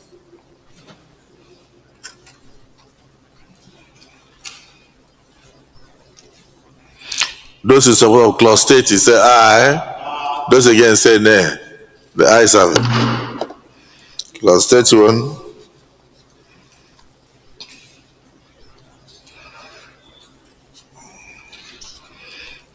Amendment of this bill. Any person employed by or serving in Federal University of Applied Sciences, Macho, please change it to cashier. Kaduna State shall be deemed to have been employed or serving in the university. So wherever you see Machok, you substitute it with cashier as earlier agreed. So clause 31, those in support of clause 31 say aye. Those against say nay. The ayes have it. Interpretation clause 32, as written in the bill. Those in support of interpretation clause 30, in clause 32 say aye. Those against say nay. The ayes have it. Short title. Those in support of the short title as stated in clause 33 say aye. Those against say nay. The ayes have it.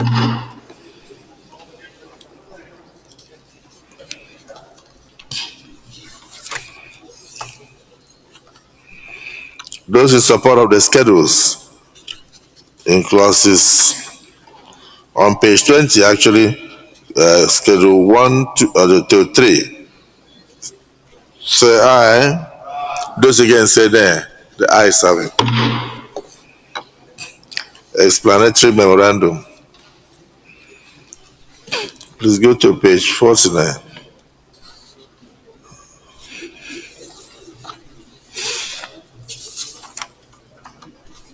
Explanatory memorandum is actually on page 38.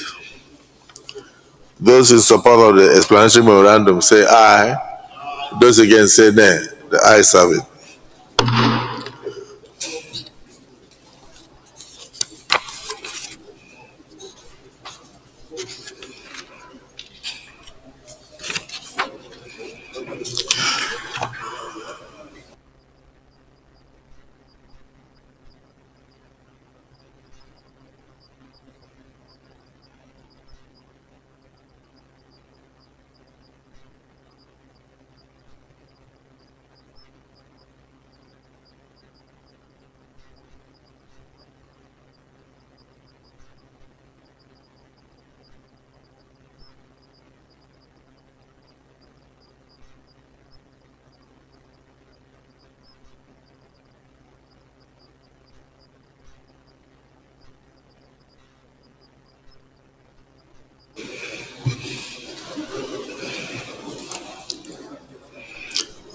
Distinguished colleagues, those in support that the long title form part of this bill say aye. Those against say nay. The ayes have it.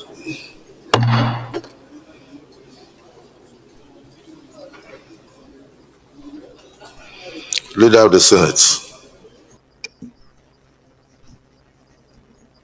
Your Excellency, Mr. Senate President, may I request that we revert back to plenary for Mr. Senate President to report progress. I so move. Minority Leader. Mr. President, distinguished colleagues, I second the motion that the Senate reverts to plenary to enable the chair report progress. I so second. Distinguished colleagues, the motion has been moved and seconded that the chair and the entire Senate should revert to plenary for a progress report. Those in support of the motion say aye. Those against say nay. The ayes have it. So we revert to plenary for the chair to report progress. I'm going to screen this.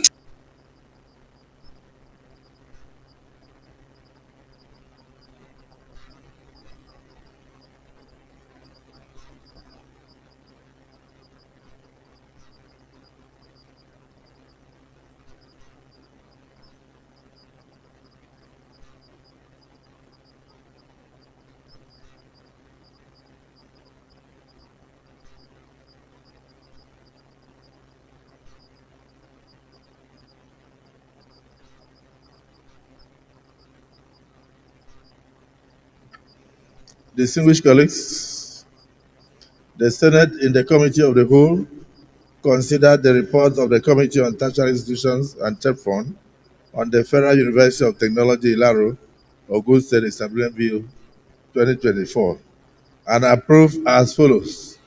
Long title as recommended. Clauses 1 to 28 as recommended. Interpretation clause 29 as recommended. Short title clause 30 as recommended. Schedules 1 to 3 as recommended. Explanatory memorandum as recommended.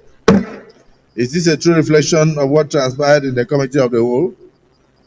Is this a true reflection of what transpired in the Committee of the Whole?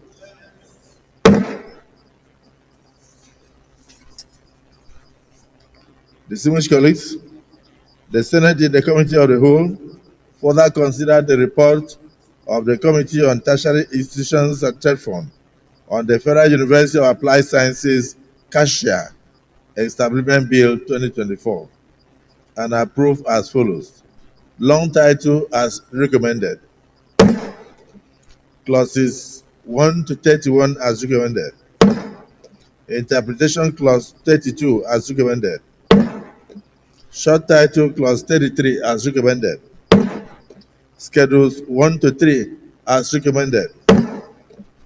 Explanatory memorandum as recommended. Is this a true reflection of what transpired in the Committee of the Whole?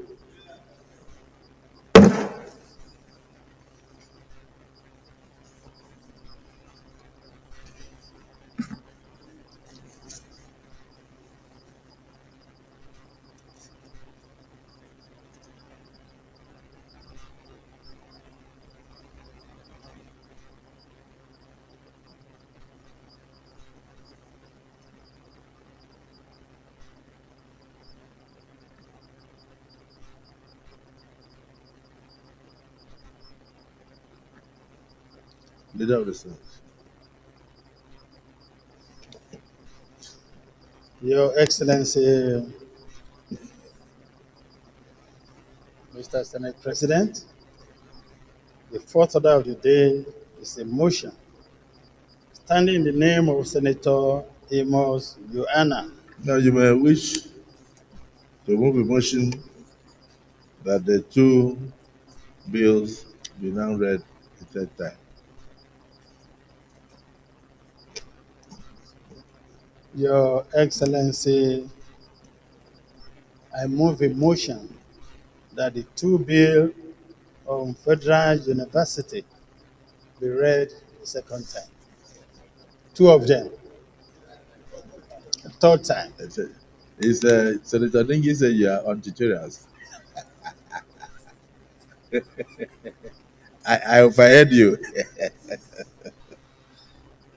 So, Minority Leader. Mr. President, distinguished colleagues, I second the motion that the bills be read a third time. I so second.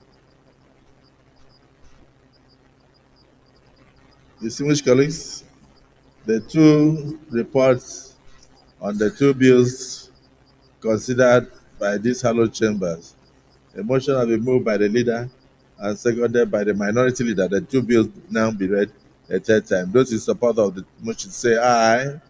Those against say nay. The ayes have it. Clerk of the Senate. Mr. President, distinguished senators, a bill for an act to establish the Federal University of Technology, Ilaro, Ogun State, and for other matters connected therewith 2024, third reading. Mr. President, distinguished senators, a bill for an act to establish the Federal University of Applied Sciences, Kachia, Kaduna State, and for other matters connected therewith 2024, third reading.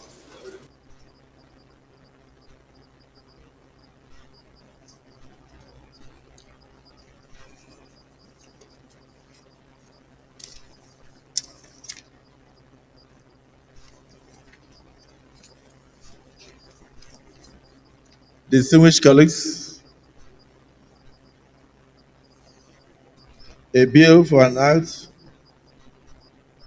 to establish the Federal University of Technology, Ilaro, Ogun State, and for other matters connected there with 2024. Third reading taken. Distinguished colleagues, a bill for an act to establish the Federal University of Technology, Ilaro, Ogun State, and for other matters connected there with 2024. Third reading taken and passed.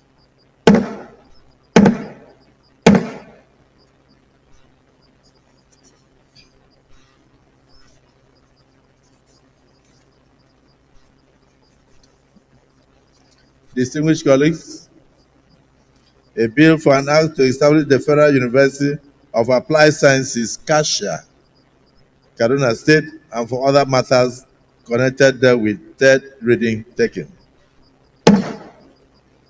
Distinguished colleagues, a bill for an act to establish the Federal University of Applied Sciences, Kasha, Kaduna State, and for other matters connected therewith. Third reading taken and passed.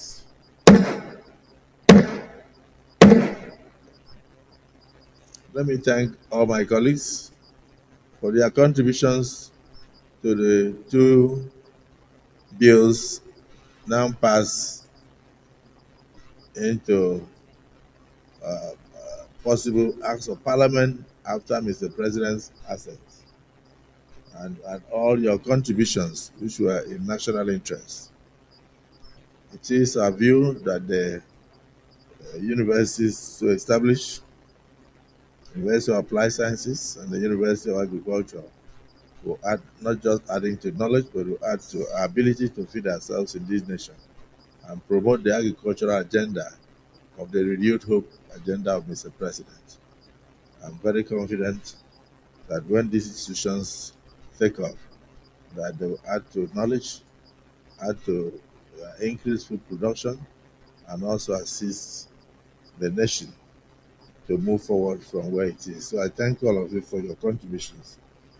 And I also wish the various states that now have the universities well and progress for the rest of the nation. University is universal. And so people come from all parts of the world to get knowledge in those two institutions. So I thank all of you. Leader of the Senate. Your Excellency, Mr. Senate President, the fifth order of the day is the motion standing in the name of Senator Amos Yohana for an urgent need for intervention in humanitarian crisis caused by flooding in Adamawa North Senatorial District. Mr. President, you may wish to invite Senator Amos Yohana to move the motion. Distinguished Senator Amos Yohana, you may proceed. Thank you, Mr. President, distinguished senators of the Federal Republic of Nigeria. I am Amos Yohana. I represent Adamawa North. I rise to move a motion on the urgent need for intervention in the humanitarian crisis caused by the flooding in Adamawa North Senatorial District. The Senate notes that there was a massive flooding that caused catastrophic destruction in the 5 local governments of Adamawa North Senatorial District, namely Madagali, Maiha, Michika, Mubi North, Mubi South. Further notes that hundreds of houses and farmlands were destroyed. The floods also washed away multiple culverts and bridges in Shua, Madagali local government, Jigalambu, Wotu, Kuzum in Michika local government area, and Buladega Bridge along Mubi, Maiha local government. More tragically is the fact that some lives were lost. Aware that the flooding situation has overwhelmed local capacities and left thousands of people in dire need of urgent humanitarian assistance in Krichinga, Shua, Gulag, Zuragu, and other areas of Michika local government, Mayobani, Mubi North local government, Concord in Maiha local government, including shelter, food, medical care, and clean water. And disturbed that this worsens the already difficult economic and security situation affecting the people and will relapse in the internally displaced persons tragedy as thousands of displaced people are currently taking refuge in schools. Accordingly, the Senate resolves to direct the National Emergency Management Agency to, as a matter of urgent priority, reach out to the affected communities and provide relief materials to the victims. 2, direct the Federal Roads Maintenance Agency to intervene in the rehabilitation of Shua, Jigalambu, and Buladega bridges. And 3, mandate the Committee on Legislative Compliance to ensure that NEMA and FAMA carry out the Senate's resolution. Thank you so much, Mr. President and distinguished colleagues. I so move. Dr. Kyla.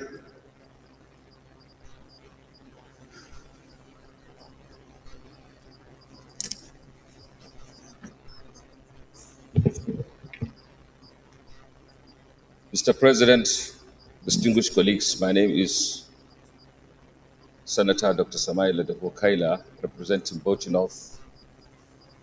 I stand to support and second this very important motion. And in seconding, I want to add my little comment, if you permit me, Your Excellency.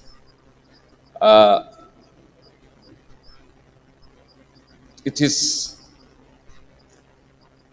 known by everybody that this year the northeastern part of Nigeria has witnessed more than its share of rain and floodings. We've seen what happened in Maiduguri, we've seen what happened in Adamawa and in Bauchi. In Bauchi, my constituency, we have 2 communities or even 3 that are completely inundated in water up to today. I just want to thank Mr. President and Commander-in-Chief of the Federal Republic of Nigeria for his prompt action, because just 2 or 3 days ago, I saw Interministerial Committee on Flooding, and I want to commend them for what they are doing and for the good response. However, as it is always said, flooding is better than drought. Your Excellency, NEMA and the response agencies need to do more, because practically there is no presence of NEMA in my constituency. And I believe the senator that brought this motion too has made it clear. So what I will only add is more effort should be put towards getting these people back into their houses and alleviating their sufferings. And I believe this government will fully respond, and we thank her for all those things. Thank you very much. Thank you, distinguished Senator Kaila. I do know that you come from a PDP-controlled state of Bauchi, but you know, after election, there is no party.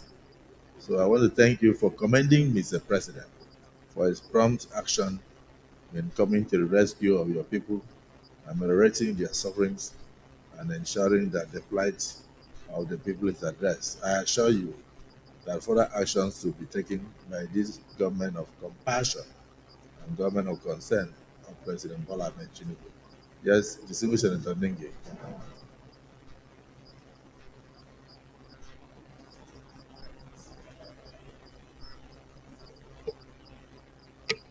Mr. President, my name is Senator Abdul Ningi, and I represent Bauchi Central of Bauchi State.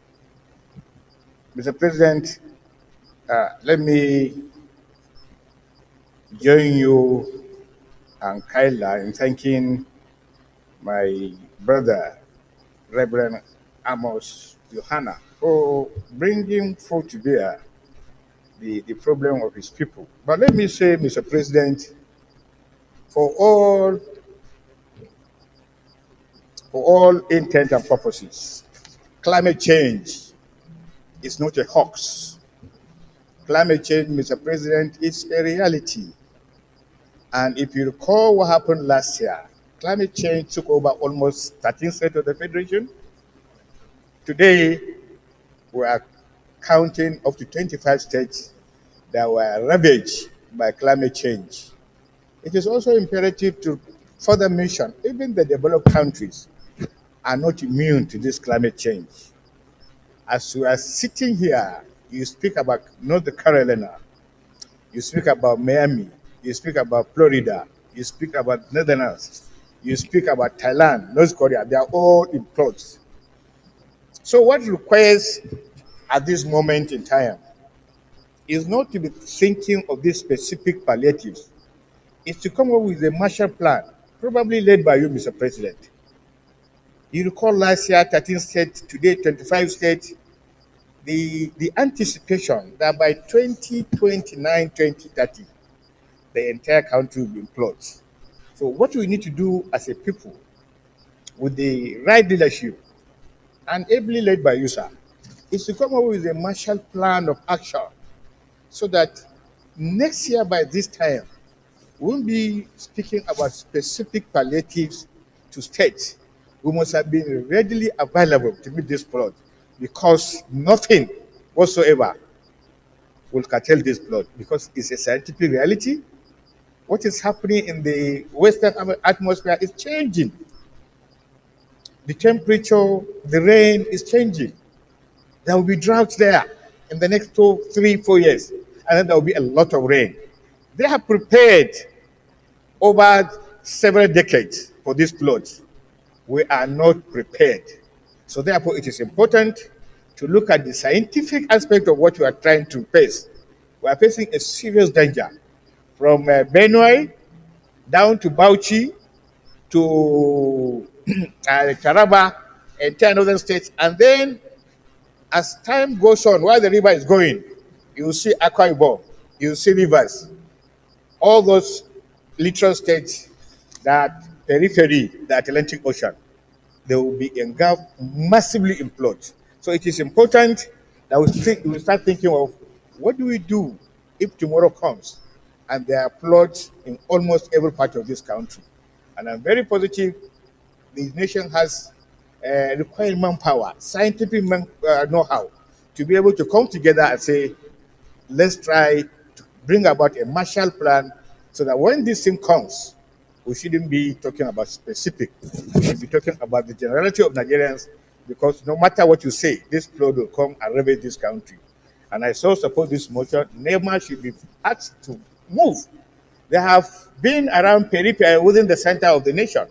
But the peripheral states that borders other countries, they are no longer there, particularly Adamawa, part of Benue, and some Kasina areas. So NEMA should look at this country and look at this country as its own constituency and not be able to just settle in some other areas.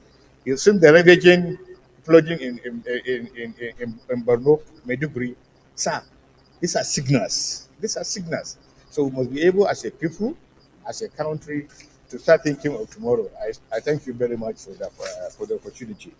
Thank you. I think what distinguished Senator Nengi has submitted actually caps it. That we should begin to be proactive in planning for the next set of floods. And we should not continue to be reactive. And in fact, by the time the water drains from the northern part of the country, it will settle in the south. And together with the release of water from the Cameroon dams, we expect flooding in the entirety of the Niger Delta, displacing people. So it's important that the country comes out with a Marshall Plan to cater for this yearly flooding. So I want to thank the Senator Johanna Emmons for bringing this motion, and I assure you that Committee on Legislative Compliance will meet with NEMA and proceed to ensure that all the resolutions that will be arrived at by this August Assembly are implemented. So we go straight into the prayers. Prayer 1, direct the National Emergency Management Agency to, as a matter of urgency, reach out to the affected communities and provide relief materials to the victims. Those in support of prayer 1 say aye. Those again say nay. The ayes have it. Prayer 2, direct the Federal Roads Maintenance Agency to intervene in the rehabilitation of Shwawa Jigalambu and Baladega Bridge. Very direct. Those in support of prayer 2 say aye. Those again say nay. The ayes have it. Someone is hereby directed accordingly. Prayer 3, mandate the Committee on Legislative Compliance to ensure that NEMA FEMA carry out the Senate's resolutions of today. Those in favor of prayer 3 say aye. Those again say nay. The ayes have it. I don't think additional prayer from distinguished Senator Binus Yaro, and after that, the whip of the Senate. Thank you, Mr. President, distinguished colleagues. My name is Binos Yaro. I want to move an additional prayer as follows. Call on Mr. President, Commander-in-Chief, to direct the relevant federal ministries to make adequate provision in the Appropriation Bill 2025 for the dredging of rivers Niger and Benue. Any seconder? Senator Zam. Mr. Senate President, distinguished colleagues, Senator Dr. Titus Zam, I rise to support the amendment to the effect that River Niger and Benue be dredged and be done immediately. I so support. Thank you, Mr. President.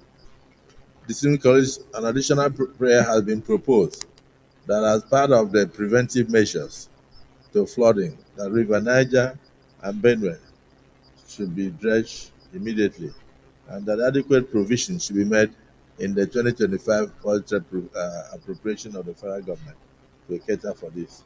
Those in support of this additional prayer say aye, and those against say nay. The ayes have it. The whip. Yes, thank you, Mr. President. My name is Mohamed Tahir Monguno. I represent Borno North Senatorial District. Well, this motion is in pari materia with the motion earlier sponsored by Dilana Tsil.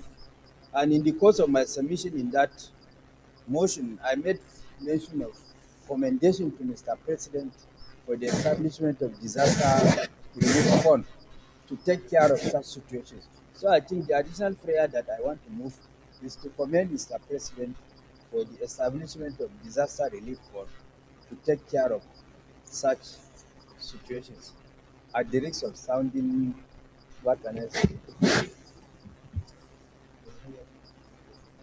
Yes. The Distinguished Senator Ojus Okalo, he has moved for additional prayer that we should commend Mr. President for setting up the disaster relief fund to cater for victims of these natural disasters. Do you support you may wish to support the motion? Mr. President, you are taking me by surprise, but I wish to support for the motion ably moved that River Benue and Niger should be.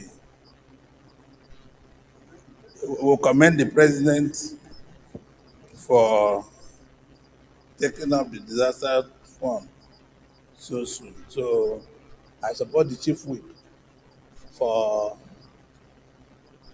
moving the motion, and I think more things should be done because, as Senator Ningi said, I'm afraid what is going to happen in the next 5 years, because climate change is real, and when it's real, people are going to get into all kinds of things, including flooding and all the rest of them. We have not seen. We should just pray. You know, from here to Brazil, people used to go by road, but today you have to cross the Atlantic. So we don't know what is going to happen to us. So we have to make adequate arrangements, Mr. President. Thank you for the time. Distinguished colleagues, an additional prayer has been moved by the whip of the Senate and seconded by distinguished Senator Ojus Okalo that President Bola Ahmed Tinubu be commended for his proactive steps of setting up the disaster relief management fund to cater for circumstances of unforeseen natural disasters. Those in support of this additional prayer say aye. Those against say nay. The ayes have it. So I had, and I still commend distinguished Senator Amos Johanna of Adamawa North for bringing this motion to the fore. And I thank my distinguished colleagues for all their contributions. And then I'm hopeful that our Committee on Legislative Compliance will ensure that NEMA, FEMA, and relevant agencies of government rise to the occasion to ameliorate the sufferings of the people. And I also our heart goes out in sympathy to families that have been displaced and are affected. Leader of the Senate. Your Excellency, Mr. Senate President,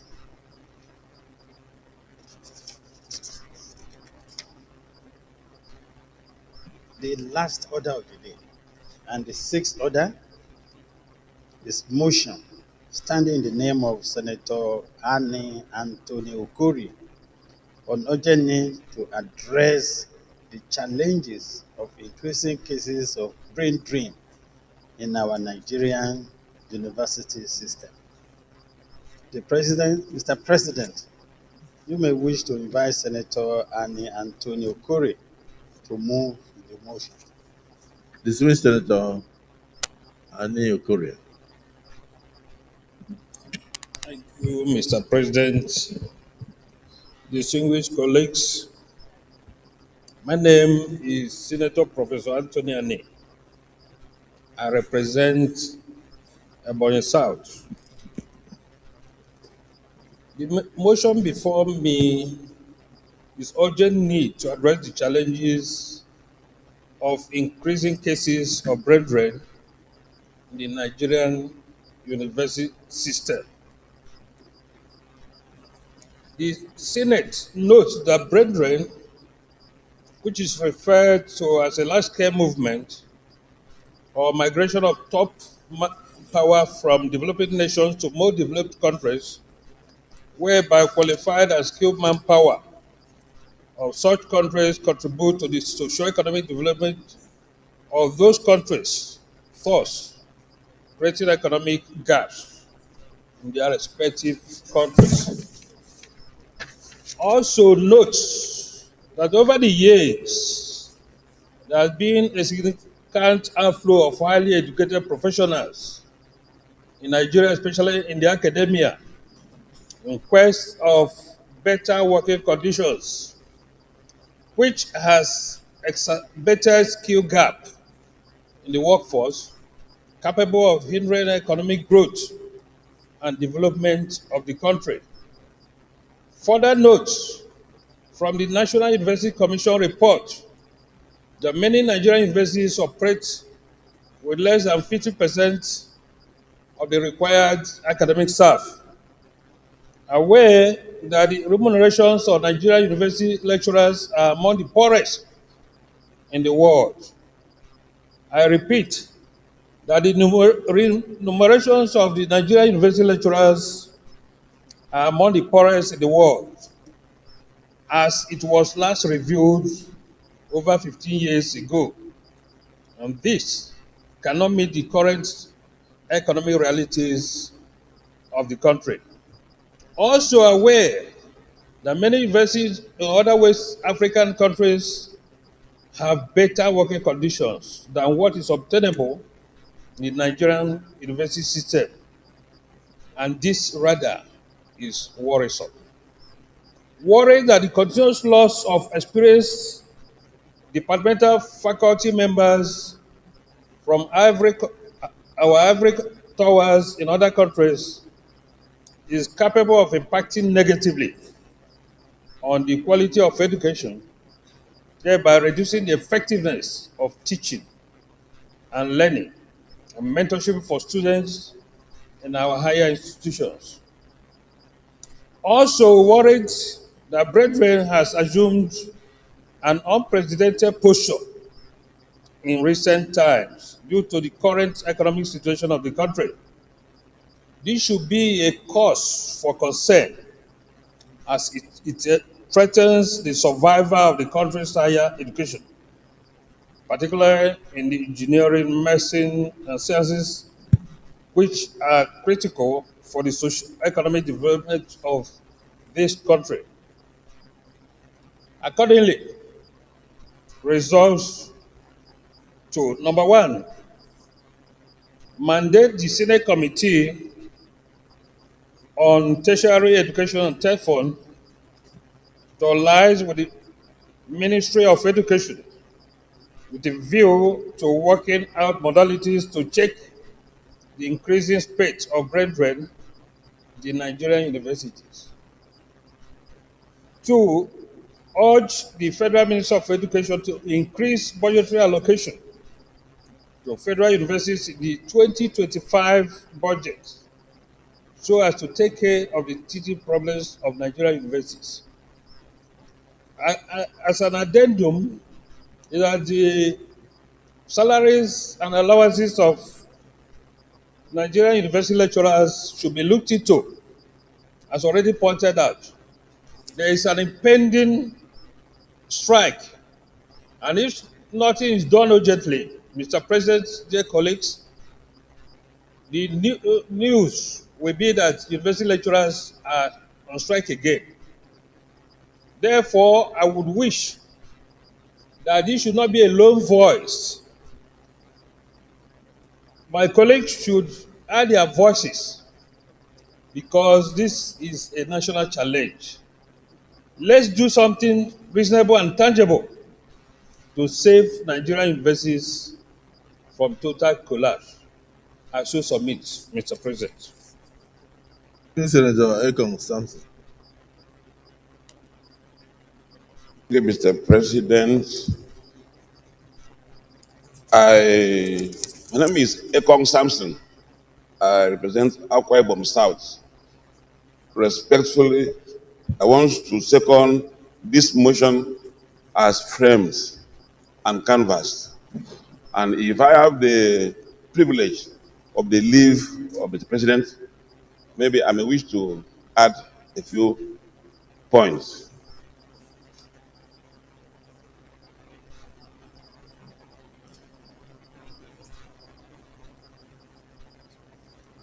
The President,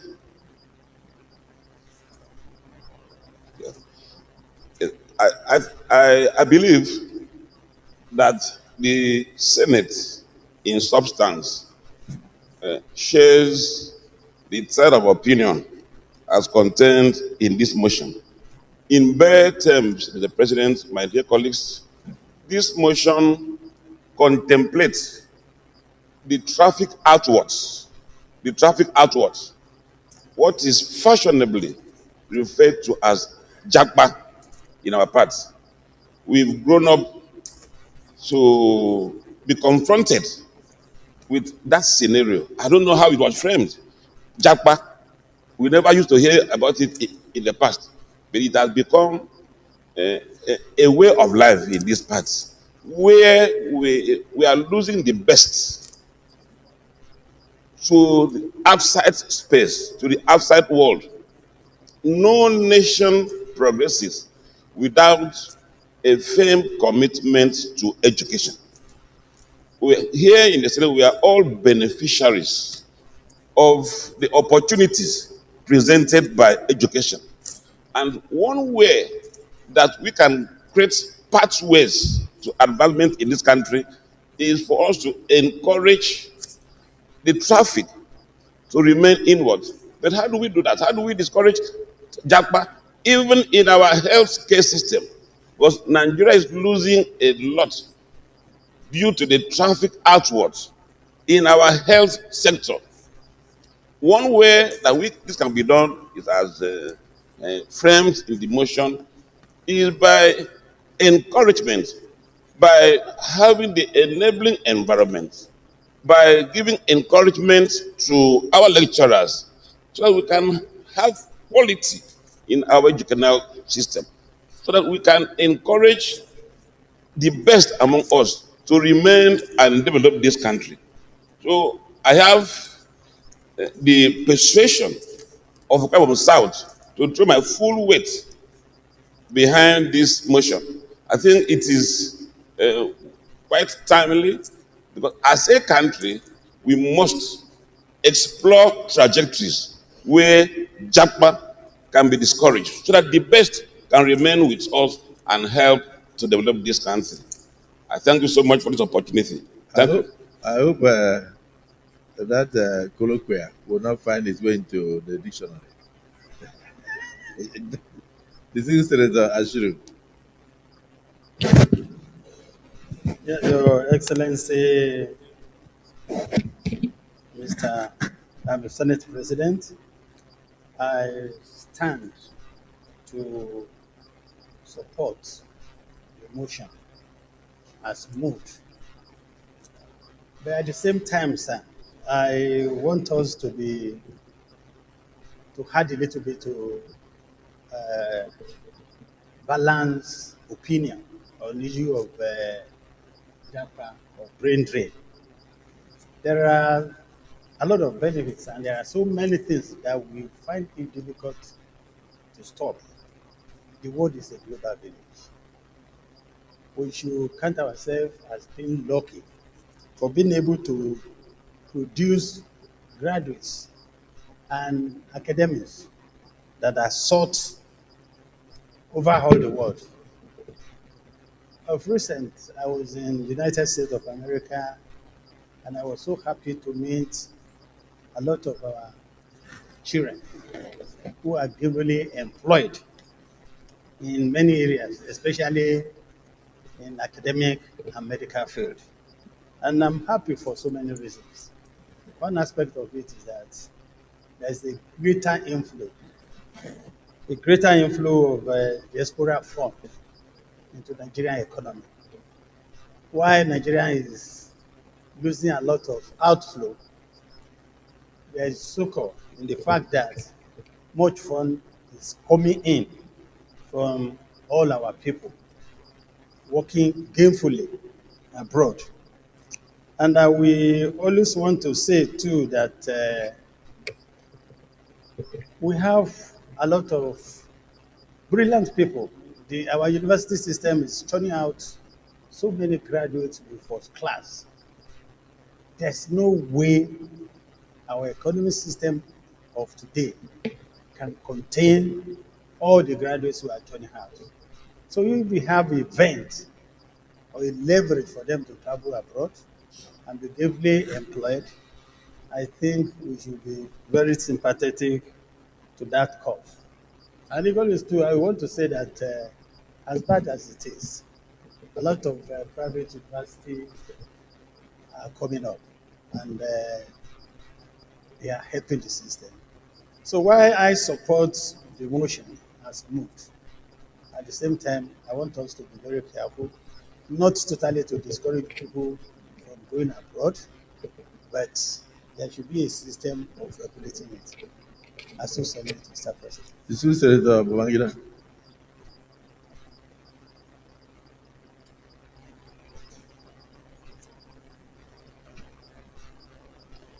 Thank you very much, Mr. President, sitting as chair. I'm Senator Babangida Husseini, representing Jigawa Northwest.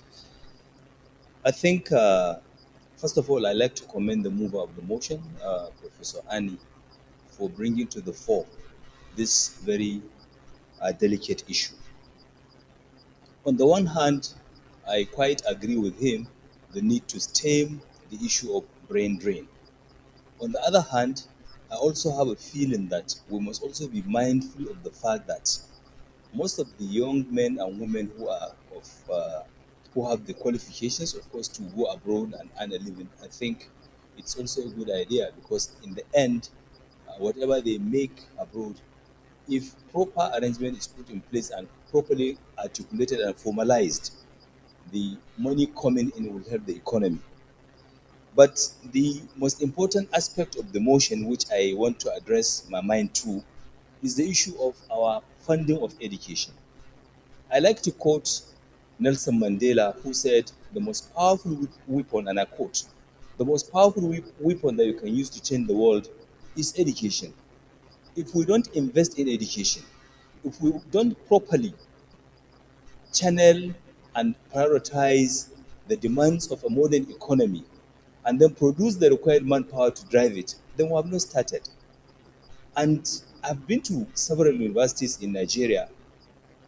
The current situation is such that critical areas that will produce the required manpower for national development, science, engineering, medicine, are neglected.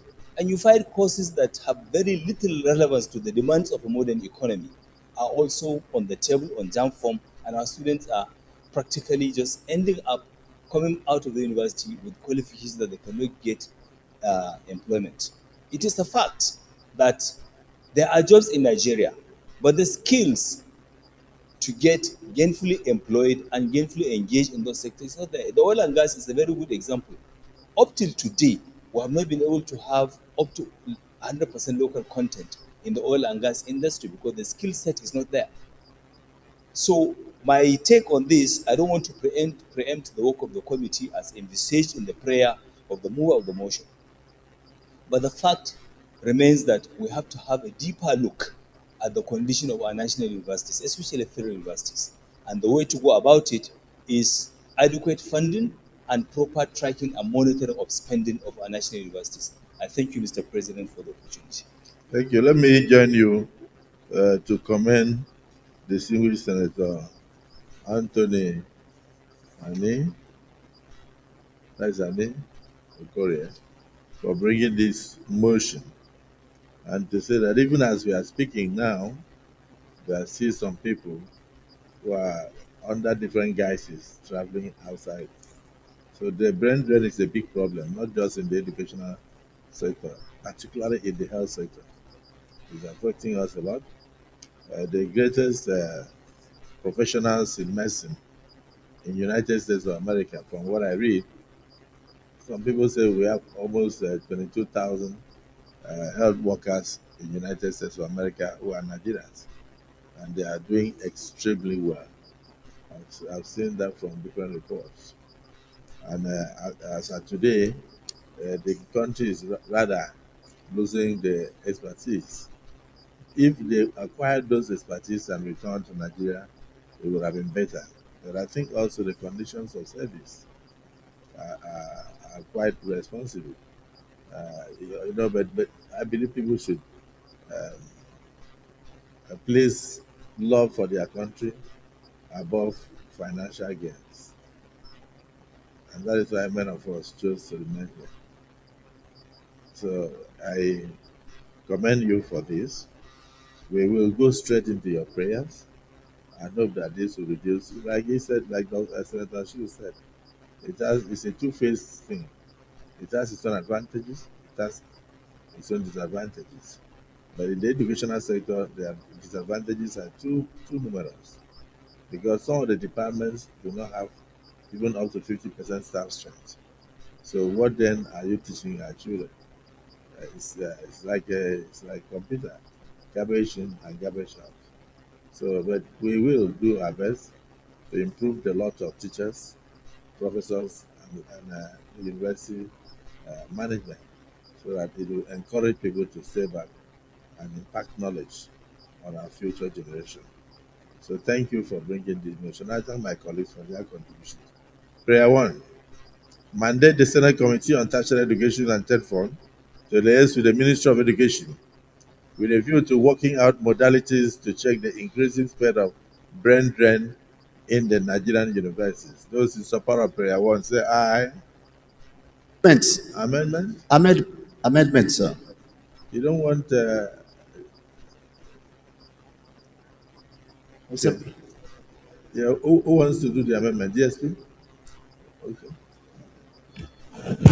Mr. President, this is the highest assembly in this country. And whatever I want to pass out as a resolution of this Senate has to be well crafted and well informed. This prayer, if you look at it, is not something that is doable. But let me allow my brother to bring his own amendment. But to me, I would have suggested we remove this prayer because it's something that is very, very wide.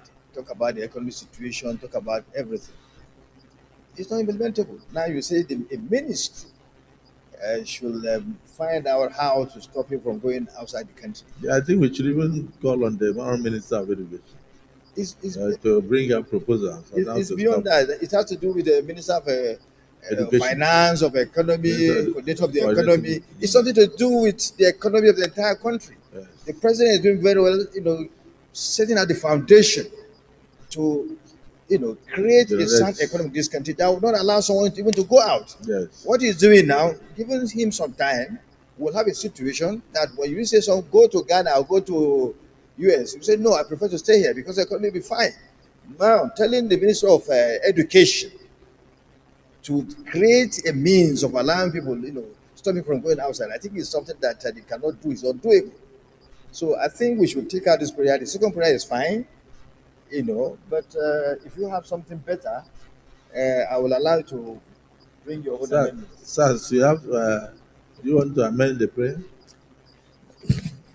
Yes, Mr. President, following the suggestion from the Deputy Senate President, which is one part of the amendment I wanted to suggest, the second part of the amendment is that the prayer is limited in terms of referring only to Nigerian universities. There's also brain drain in polytechnic. There are some also research institutions that are not necessarily university. They're also experiencing uh, brain drain. So But let's finish with the university first. Because the motion is actually on the universities. Yeah. And if you notice during the contributions, people also pointed out that this syndrome is also affecting the health institutions. And so it's a general thing. But this one is specific. The motion is specific. Here is a former lecturer. Mr. And so President, the he's looking challenge at is that what is affecting the university system. And that if you look at the body of the motion, he said that some departments do not have up to 50% in terms of staff strength. And that will affect the output. It will affect the output. In other words, some of the graduates will maybe have bet as a result of lack of lecturers, and that he wants something urgently done to ensure that most of the professors and specialized teachers do not leave the university system. So I understand, Mr. President. you can bring up what you have as an additional prayer. The only challenge, Mr. President, and I just give me 1 minute to conclude. If you limit it to universities, the challenge with that is that if you take cannot Polytechnic as an example, it's a polytechnic but it runs degree programs because they are actually affiliated to the universities. So if you limit this focus only on the universities, invariably the polytechnic that are associated with those universities will also be impacted. I'm just thinking that maybe we should just say tertiary education rather than just say universities. There are a number of colleges of education that run degree programs. They draw their manpower from the university that they are associated with. So it may be difficult to just isolate the university and suggest that we should rather make it tertiary education so that it can be broad enough. So when we are discussing this, So what do you do? Because we are finished with the debate. What you do is to craft the amendment. okay, mandate. May I make a suggestion, Mr. President? Proceed. Okay.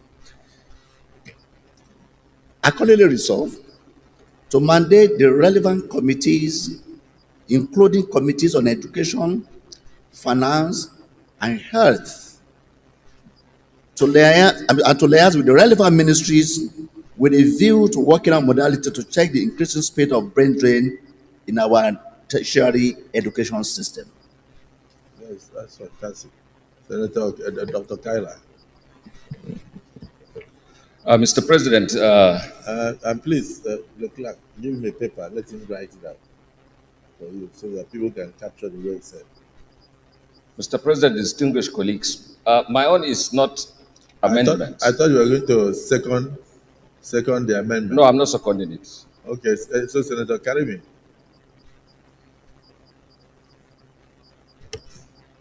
Thank you, Mr. President.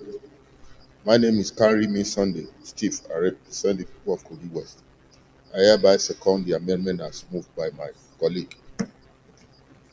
Distinguished colleagues, the prayer one has been amended to say that we should mandate the relevant committees of the Senate to liaise with the Honorable Minister of Finance, the Minister of Education, and other relevant ministries to immediately take steps to work out modalities to check the increasing speed of brain drain in our tertiary institutions.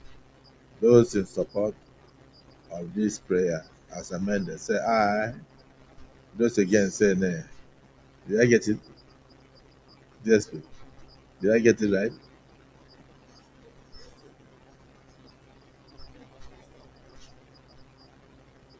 Huh?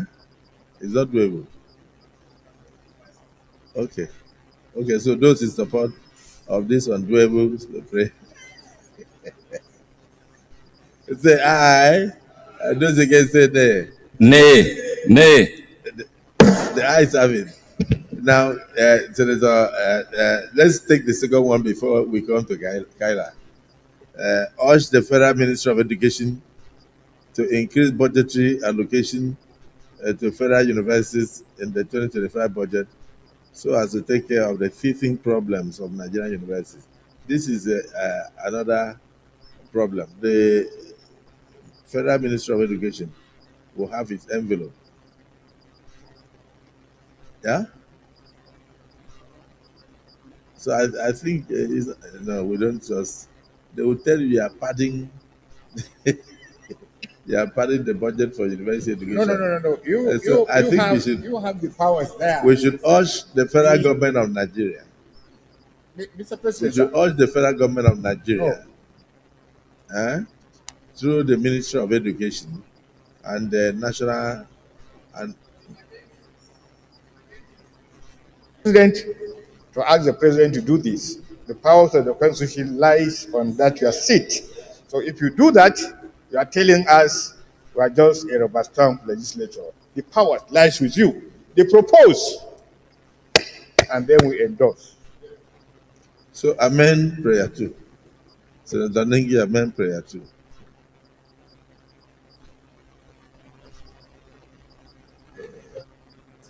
Okay, distinguished Senator Dr. Kyla. Sir, sir, my own is comment.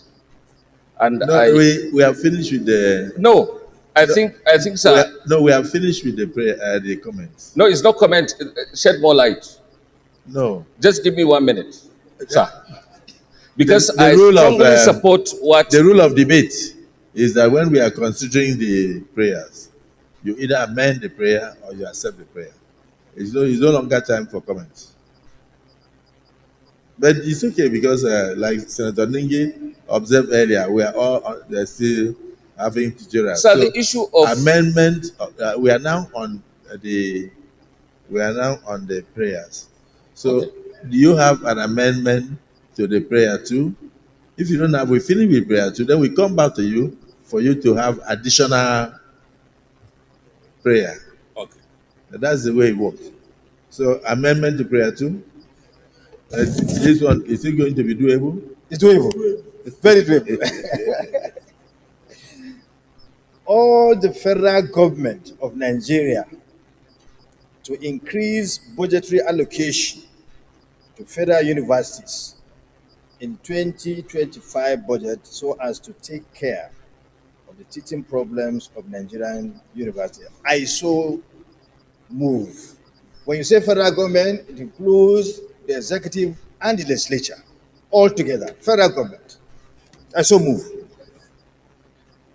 Yeah, the Senator Ningi wants to disagree. Yeah, I understand where my GST is coming from. The motion has been moved by the Deputy Senate President. No, I don't want to go against it, but I don't want to. Are you seconding the motion? No. Okay. I don't want to go against it either. Okay, so Senator Ashiru. Your Excellency, I so support as moved by GSP. Thank you. Distinguished colleagues, the Deputy Senate President has proposed an amendment to prayer 2 that we should urge the federal government of Nigeria to increase budgetary allocations to the federal universities in the 2025 budget so as to take care of the teething problems of Nigerian universities. And he has also explained that the federal government in this case means the Senate, the National Assembly, and all relevant agencies all together. Those in support of prayer, the amendment of prayer 2, as stated by the Deputy Senate President, that the federal government of Nigeria should increase budgetary allocations to universities to cater for the teaching problems experienced in the universities in order to stop the brain drain that is currently going on. Say aye. Don't again say nay. The ayes have it. So Dr. Kaila, yes, we are now back to you. It's unfortunate I did not comment initially, but brain drain is purely personal problem and it is economic. And that is why I align with the DSP that we should be careful whatever we will get out of this chamber, because it has nothing to do with Ministry of Education. It has nothing to do with the Ministry of Health. Anybody that wants to go to America, nobody will stop him from going there. Anybody that wants to do brain drain, no law in Nigeria can stop him from doing so. So what the you only do- way is the way the president of the Federal Republic started, trying to change the economy, streamline it such that brain drain, people will not even have the, the, the, the reason to go out. I think that is the key. So is We that cannot stop anybody from going out. What is your additional prayer then? My additional prayer is well, it is not additional prayer anyway, because I'm just trying to say we should be careful not to get certain things out of this place Let that me are let not me proper. say, distinguished Senator Kaila. Yes, sir. Your comments are noted. Thank you. Distinguished Senator Ningi, we also want to note your comments. Yeah, okay now. Okay. So, is there any additional prayer? No. Senator Adi? Comments on what other? The comment. No, sorry, Senator. Senator Karimi said comment. I want to know what awards.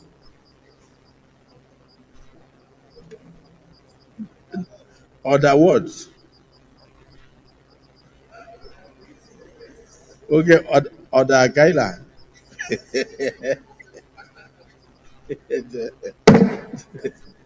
Yeah, rule out of order. Can I continue? Senator. Okay.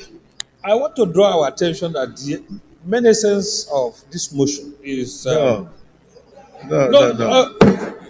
Yeah. We are finished with the arguments. Please, let's be serious. In the absence of any further additional prayers, let me thank distinguished Senator Anthony Courier, Professor, and distinguished Senator for this motion, and pray that collectively Nigerians will do something about this brain drain.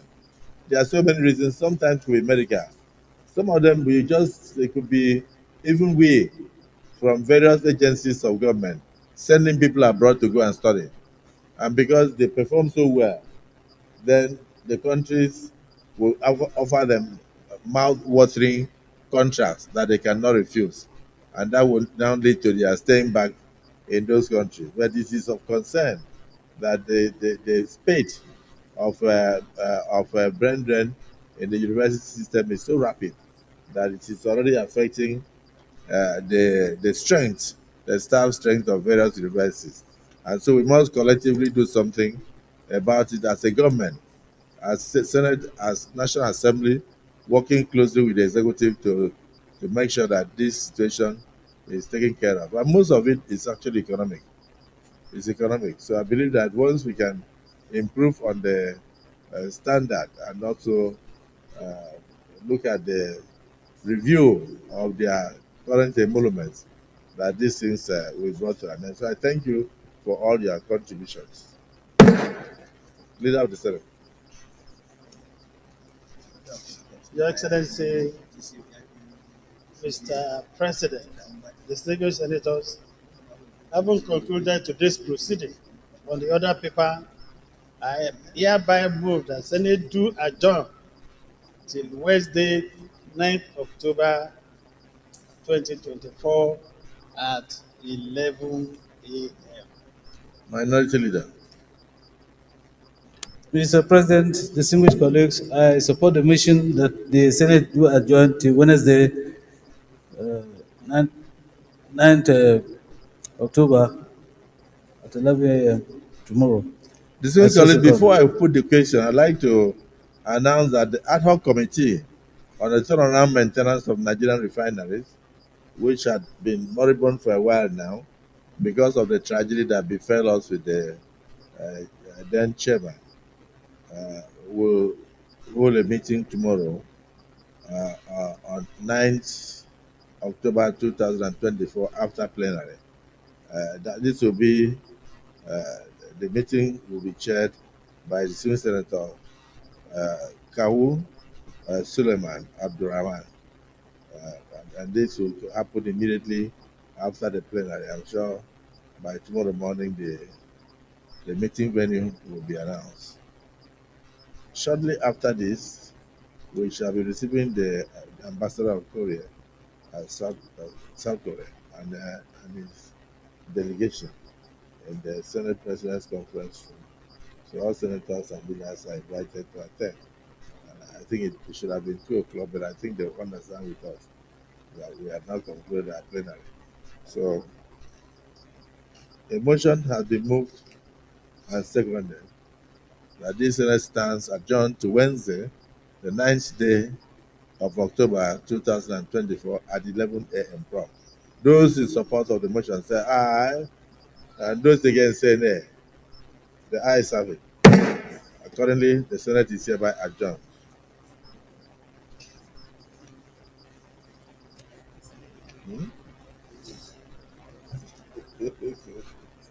Well done. Thank you.